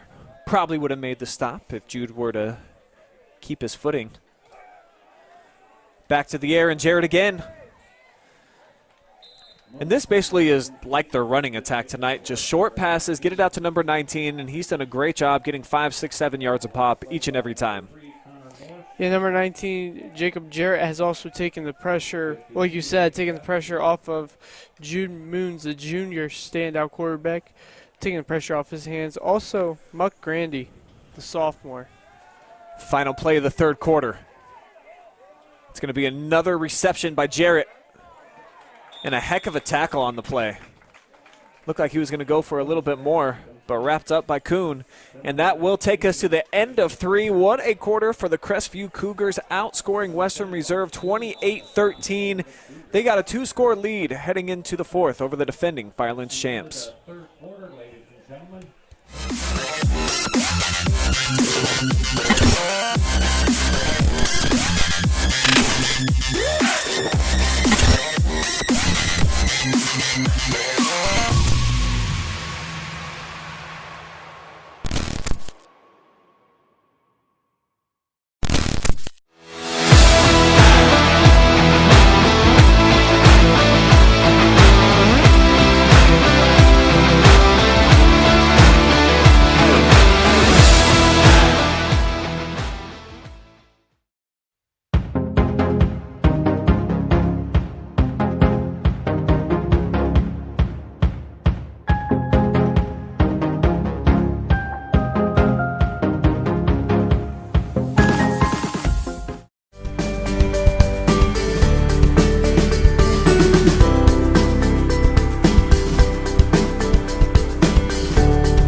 Welcome back to Scott Bailey Memorial Field, where the home squad, Crestview, excellent third quarter. Very sharp. Outscored the Rough Riders 14-0. Now they got a 15-point lead. Yeah, Evan Hamilton, 2 touchdowns in this game already. Kind of taking the pressure off Kuhn and Shiflett. And Western kept it up with them in the first half, but the second half kind of looking kind of sluggish. Munes, nothing doing on first down. Ripped to the ground right at the line of scrimmage for no gain. Tackle on the play by 17, Frank Artis, and number 52, Adrian Doxey.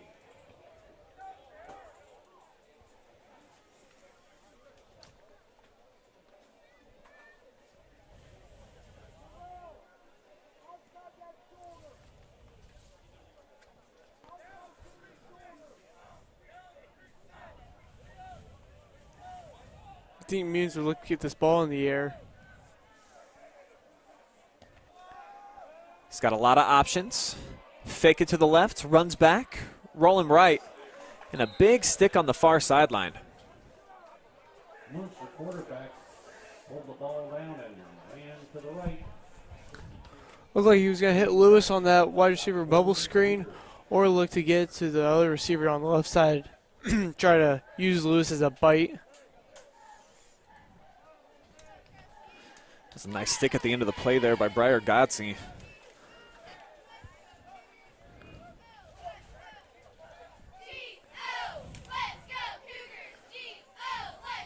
Rough Riders were able to convert their last third down conversion, needing 7 yards this time.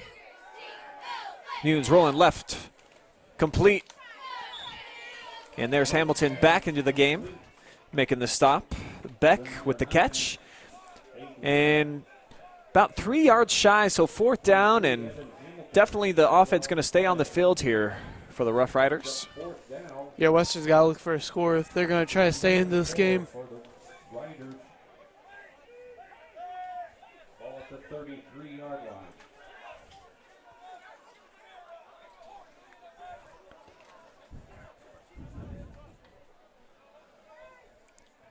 Western Reserve needs the 29.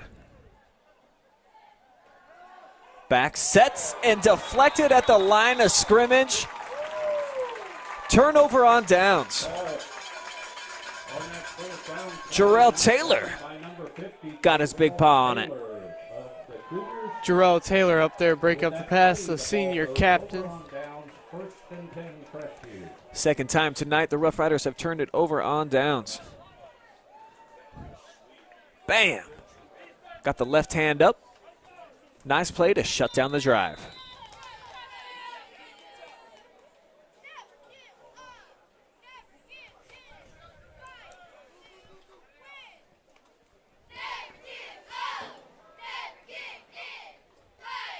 Here's Shiflett, first down run.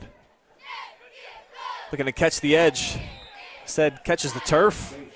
Couple yard loss. Sweet play. Stripped up off there by number 6, Jake Elkin with the stop. Jake Elkin.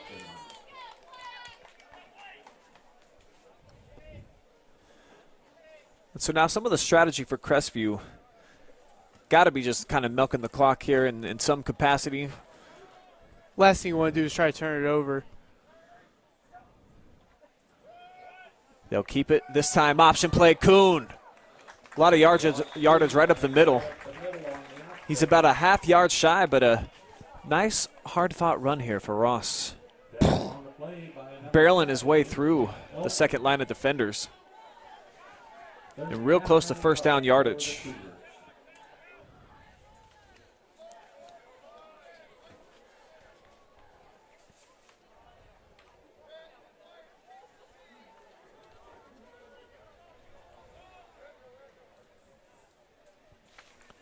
Third and short. Kuhn, QB keeper. Official on the far side of the field looks like he's got him marked enough to move the chains. Both officials do.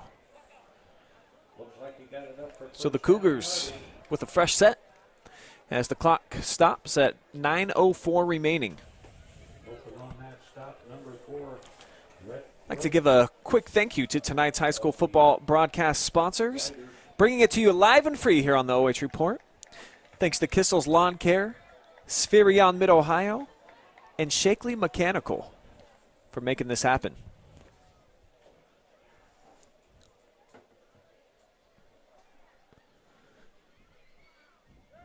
Kuhn takes his time from the gun. Shiflett to his right. Give to him. Reverses field. Grabbed and ripped down Marcus Witherspoon with the tackle. Well done by the freshman. Actually, that was Rowe with the stop.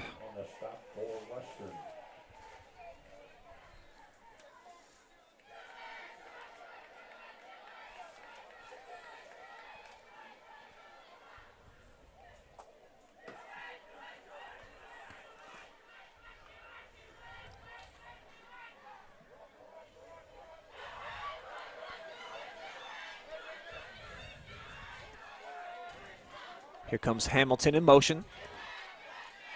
He's got the call. No room for him.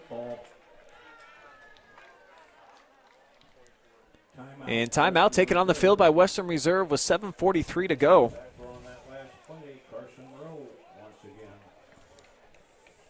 You would think Ty Stevenson's going to try to force Crestview to throw the ball and maybe almost use that as a second timeout, and instead of letting them milk the clock down to about 7 minutes left and then they run another run play, I mean, you're getting down to then that 6-minute 15 range where they would finally punt the ball, given that there's a stop. We've seen explosive plays from Western Reserve's offense here tonight, so they definitely have the capability of getting back into this thing if they can get the football back. But it's going to be tough now with the clock situation being where it is.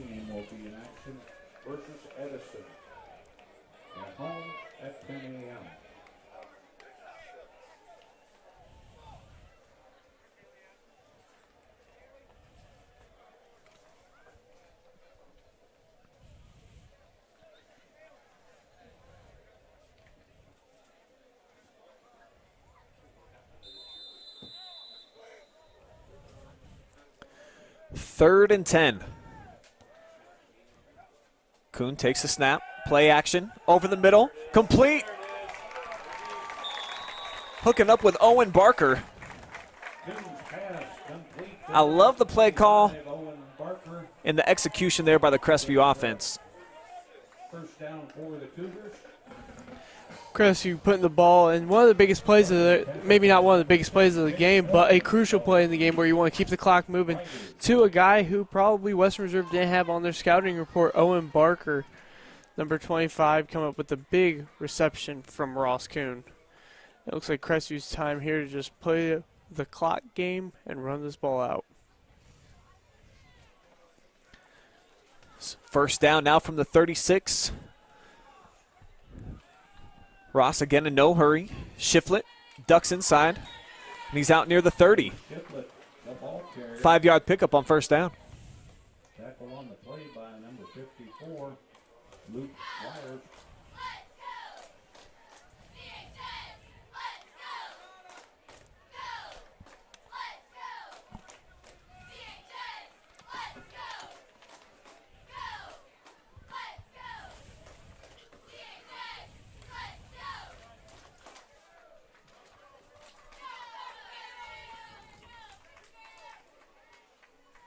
Clock approaching 6.5 minutes now.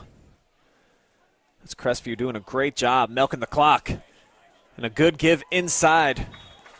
Some hard-fought yardage there by Breyer Godsey.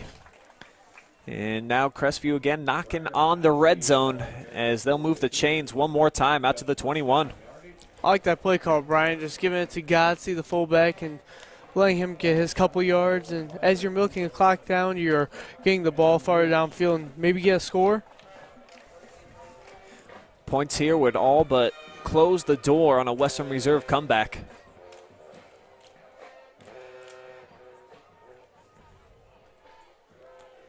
As Kuhn comes under center. Handoff, Shiflett, head of steam. Takes the corner. Backs his way inside the 5-yard line. So a 15-yard run. Now the Cougars knocking on the door. Raiders tackler, number 11, Adam Lewis. Runs up from number 4, Rhett Gross. Nice run that time by Chase Shiflett.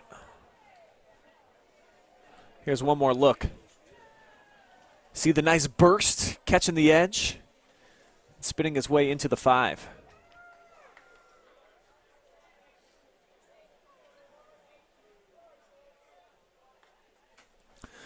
First and goal.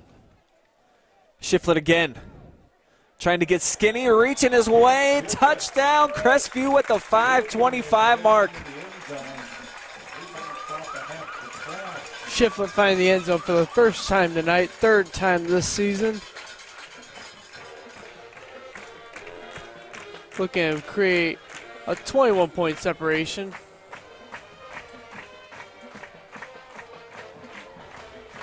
Here's another look at that touchdown run.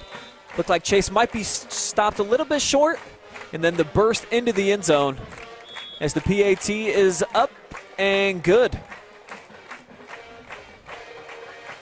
35-13 now the score, and Crestview putting this baby to bed.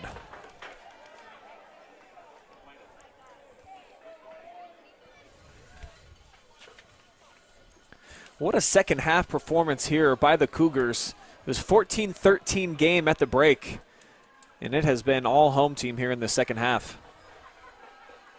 Yeah, Western had a couple opportunities to try to get back into this game, but they haven't been the same Western Reserve Rough Rider team that we saw in the first half as they bring into the second half. I mean, Mune's kind of just sluggish and slowed down a little bit as long as their whole defense, whole offense.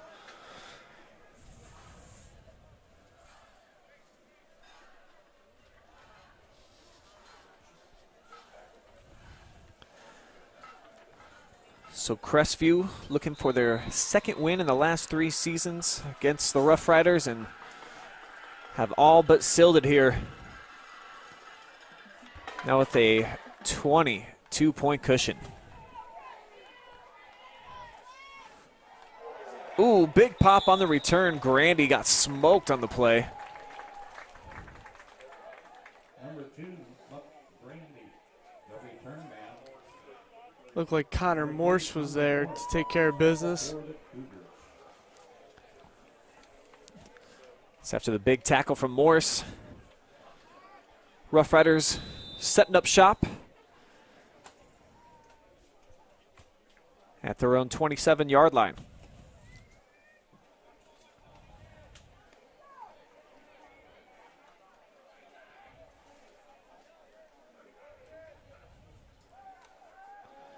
Muse looking, throwing right side, and Jarrett just never got his head around. Miscommunication. Western pass fell incomplete.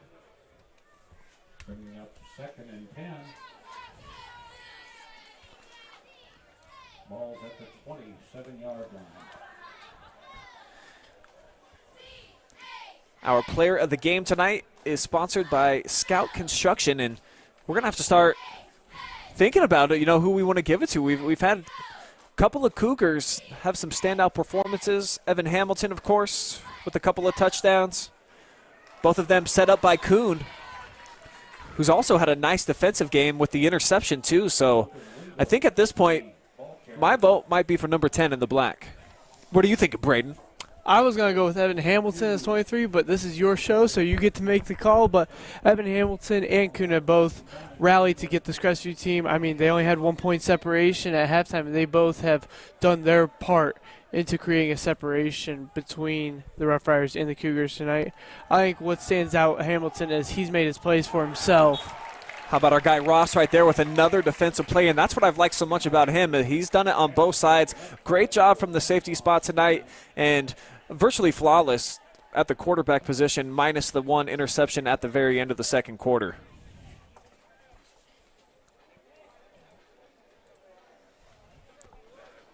So it's going to be 4th down, 12 yards needed.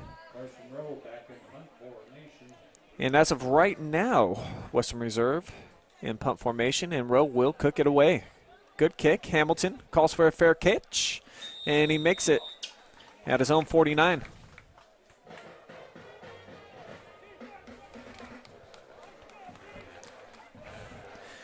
Tonight's high school football broadcast brought to you live and free on the OH Report, thanks to our generous sponsors, Kissel's Lawn Care, Spraying and Painting, proud supporter of Crestview Athletics. Call Kissels today at 419-571-1152 or find them on Facebook to get a free quote for your next project. Also by Spherion Mid-Ohio, your connection to local jobs.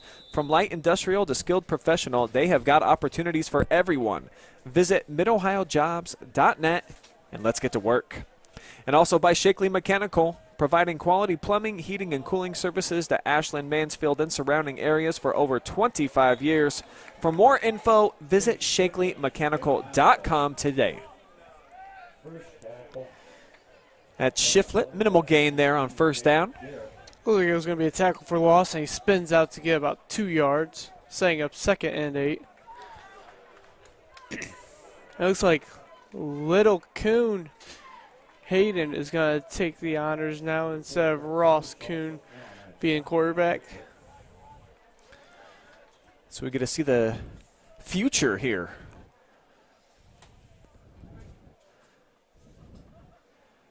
As Hayden comes under center. Turns handoff. And Shiflett can't get away. 2-yard loss on the run. Shiflett, the Cougar ball carrier.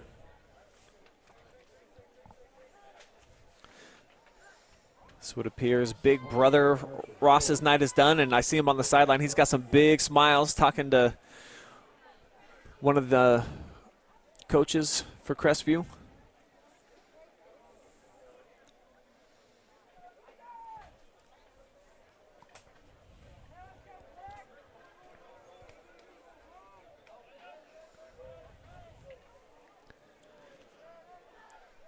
Riders stack the box for this 3rd and 9. Gives it to Gotzi up the middle. Briars inside the 45 to the 44. That's what I like about Crestview is they utilize a lot of options. They got Gotzi, Morse, and Shiflett in the backfield. They have Smedley and Hamilton out. I mean, they really exercise all 5 of those options. Definitely a lot of skill. And on the Sports Mix show last night, when I talked with Travis Brady and Jake Furr about we have a segment called the Number One Stunner, and for me, the biggest stunner of last week was Crestview going on the road and getting hammered by St. Paul. I thought this was a team that was going to be amongst the contenders in the Firelands Conference, and not that they can't be at this point, but they're going to need to get some help now. Someone's going to have to knock off the big giant up there in Norwalk. But just to get beat 48-10 with all the expectations that they had, and certainly you see the array of talent out here with a big lead over the defending league champs. just a little surprised to see that score. Yeah, Coach Haverdale didn't really make it seem like it was a skill problem, more or less they didn't match the intensity that the Flyers came out with. Maybe Saturday night, different feel. But actually, now I say that, Crestview has played a Saturday this year, so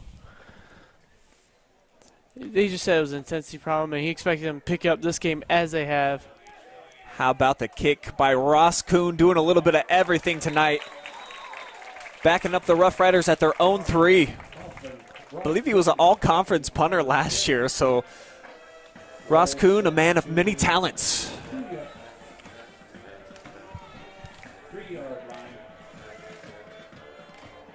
So the Rough Riders in the shadow of their own goal post.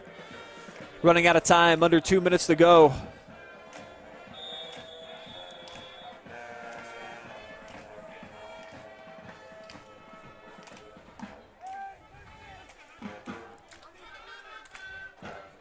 And Crestview has taken a timeout.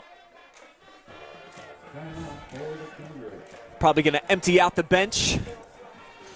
Get in some junior varsity players.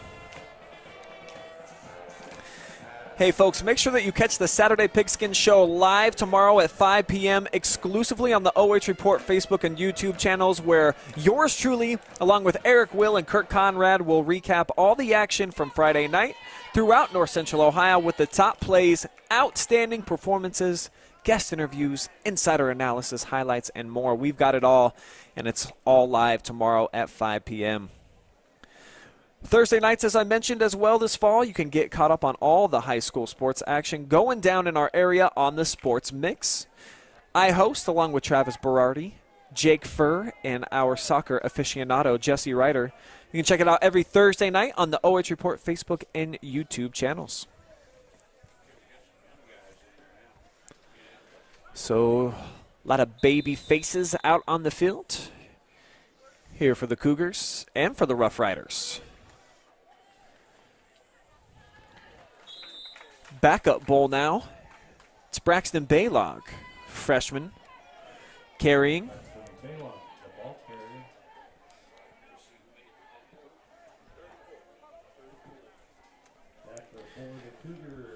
Making the stop that time, Gavin Keynes. So, a couple of freshmen.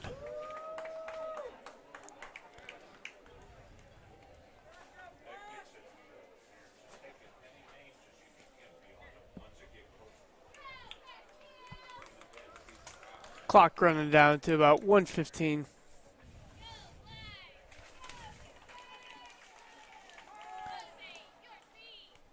Second down.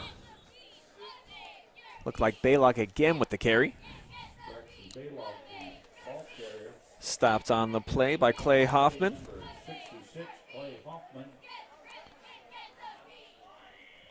So the senior out there making plays here in the final minute of action. Been all Crestview here in the second half, folks. If you were just joining us here late, they had a 1-point cushion headed into the half, and they have exploded here. 3 touchdowns unanswered by the Rough Riders. 4 straight if you go back to the second quarter.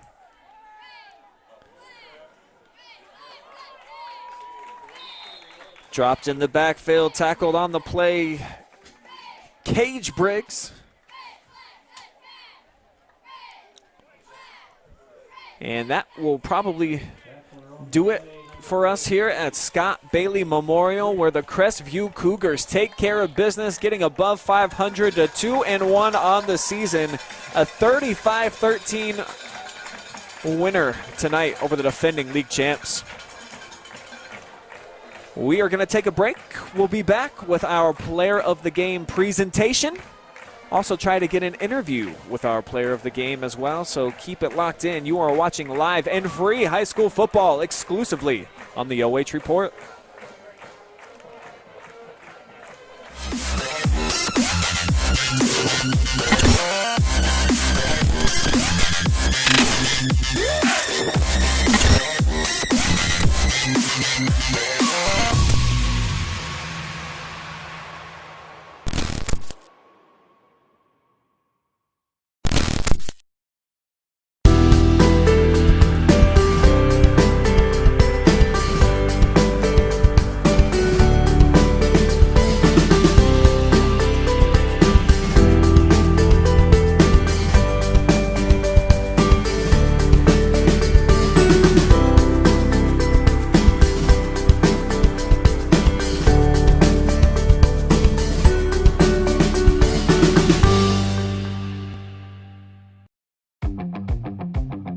Kissel's Lawn Care. There's no job too big or too small for us to handle. With top-of-the-line equipment, we are guaranteed to complete your next landscaping job efficiently and professionally. A hard-working, dedicated team is what we take pride in, bringing to every job to make sure the results are the best they can be. So the next time you have a landscaping project that needs done, think smart and think Kissel.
As we welcome you back here to Crestview High School, we've got our player of the game. It is Ross Kuhn. What a night for him. 4 total touchdowns, 237 through the air, 11 carries, 81 yards, and a touchdown on the ground. And a shout out to Scout Construction LLC for sponsoring Ross, our player of the game, who is joining me up in the booth right now. So first off, congratulations on the win. How did it feel just to bounce back and get that W, given that it didn't go so well for you on the road last week? Oh, it felt really good. We had a really good week of practice, and we were really looking forward to getting this win tonight. We knew we could do it. And talk to me about your performance. I mean, other than kind of the meaningless interception where you just threw it up into the end zone there at the end of the second quarter, you did a really nice job of commanding the offense. How did it feel for you? Oh, it felt really good. When we're clicking on all cylinders, the offense moves pretty good, and I just do my part, throwing the ball, opening up for our run game. And tell me about the connection that you have with your senior wideout, Evan Hamilton. It just seems like you guys click, and of course, when he gets the ball, he can do some pretty awesome things. Oh yeah, he's a beast. We've been tossing the rock together since 4th grade, so we have a pretty good connection down there. And I just know what he's about to do, and he knows what I'm about to do. So it really helps throwing the ball out there. You had mentioned that you had a good week of practice this week. What was the emphasis, and what do you think really clicked for you guys? The emphasis was just coming out and playing with intensity. I think we were a little on our heels last week, and it showed after we got beat. And we really just came out here and tried to really emphasize being intense, getting up to the line, getting the snap, and then just giving our offense a chance to get down there and get some points. And you never want to overlook anybody, but next week, New London, then you get South Central after that, so a couple of teams that probably are going to be near the bottom of the Firelands Conference. So for you guys looking forward, I imagine you got to be pretty excited about getting back into the Firelands Conference chase. Oh, yeah, we're pretty excited. Yeah, we can't underestimate New London. They throw the ball pretty good, so it's going to be a big test for us DBs. And South Central, too. So we're just looking forward to taking it one game at a time, getting better each week. And I know this is unprecedented, the 6-game regular season. Yeah. I mean, it's halfway over, man. Like, does it feel kind of weird to be at this point in the season now? No, I think it feels kind of normal, just not playing 10 games. But we're just treating it as any other season right now, just taking it one game at a time, getting better each week. All right, well, you took some steps in the right direction here tonight. Ross Kuhn, our player of the game, presented by Scout Construction LLC. Thanks for joining us, Ross. Appreciate it. Yep, no problem. All right, we're going to bring Brayden back over, actually, and we'll go ahead and wrap things up. Great job tonight, Ross. Thank you. Yeah, Ross Kuhn, senior standout here. Been working towards this season probably for a long time, I would imagine, and boy, he was dynamite tonight along with his other senior buddies, Chase Shiflett, who we were expecting more from tonight versus last week where he was held really in check by St. Paul, and then Evan Hamilton. Every week this kid seems to show out. So, the big three on offense got it done here for Crestview. Yeah, Evan Hamilton with 2 touchdowns, both from Ross Kuhn, and Ross having 3 touchdowns, 1 interception, but that's just one in the late quarter, trying to squeeze in a score before half. Also, the running game, Gotzi, Morse, and Shiflett getting it done on the ground. And just Crestview's got a lot of utilities. They use Smedley, who has a touchdown. They use Barker across the field to get a crucial first down. It's just Crestview can exercise all their options and really make a defense take away everything. Like you said, Evan Hamilton, that is a 5-star tool in baseball terms, where he would play the kick return, punt return, defense, offense. He can do it all for this Crestview squad. And Kuhn also plays punter, plays DB, plays quarterback. I mean, Crestview's just a bag of tricks. They are, and that's what I really like to see is their captain stepping up and making the big plays. And here at home, going against the defending Firelands champs, it was a shootout last year. They dropped a tough one to Western Reserve. So having the moxie to come out here in front of the home crowd and get the victory, I really like what the Cougars did here tonight. And moving forward, as I was just talking to Ross about, a couple of very winnable games for them on the calendar before they get to that big Week 6 matchup with Plymouth. So could be 4-1, maybe a 5-0 Plymouth team when we get to that point. I know that we hate to look forward if you're a coach, but for us in the broadcaster booth, we can do it. That's one that we got circled on the calendar. Yeah, that is a good Week 6 matchup that we can't wait for. Obviously, Plymouth hasn't played St. Paul yet, so that could be a hiccup for them. Good point. But that could also be a turning point to where if Plymouth loses, they want to bounce back and be a very competitive team like Crestview. Plymouth winning also against Mapleton 36-22, so maybe these two teams are fighting for that second and third spot, or Plymouth could reach out and get that first spot with St. Paul, or all three of these teams can tie to be first. Well, what we know is that tonight, Crestview with a big win, 35-13 over Western Reserve, and Ross Kuhn, the man, really the straw that was mixing the drink here tonight. That's why he was our player of the game. All right, want to thank Brayden for coming out, being a fantastic intern, doing a great job here on the commentary, considering you're a newbie to this. So we love having Brayden Creveling here on the OH Report. Dan Napier, our camera guy, and then Adam Thompson behind the scenes, always making us look good, building all the graphics and making sure that all our little shortcuts and stuff work. So thank you guys for watching out there, and we'll be back Saturday Pigskin tomorrow, live at 5. Make sure you catch us then. For now, we out.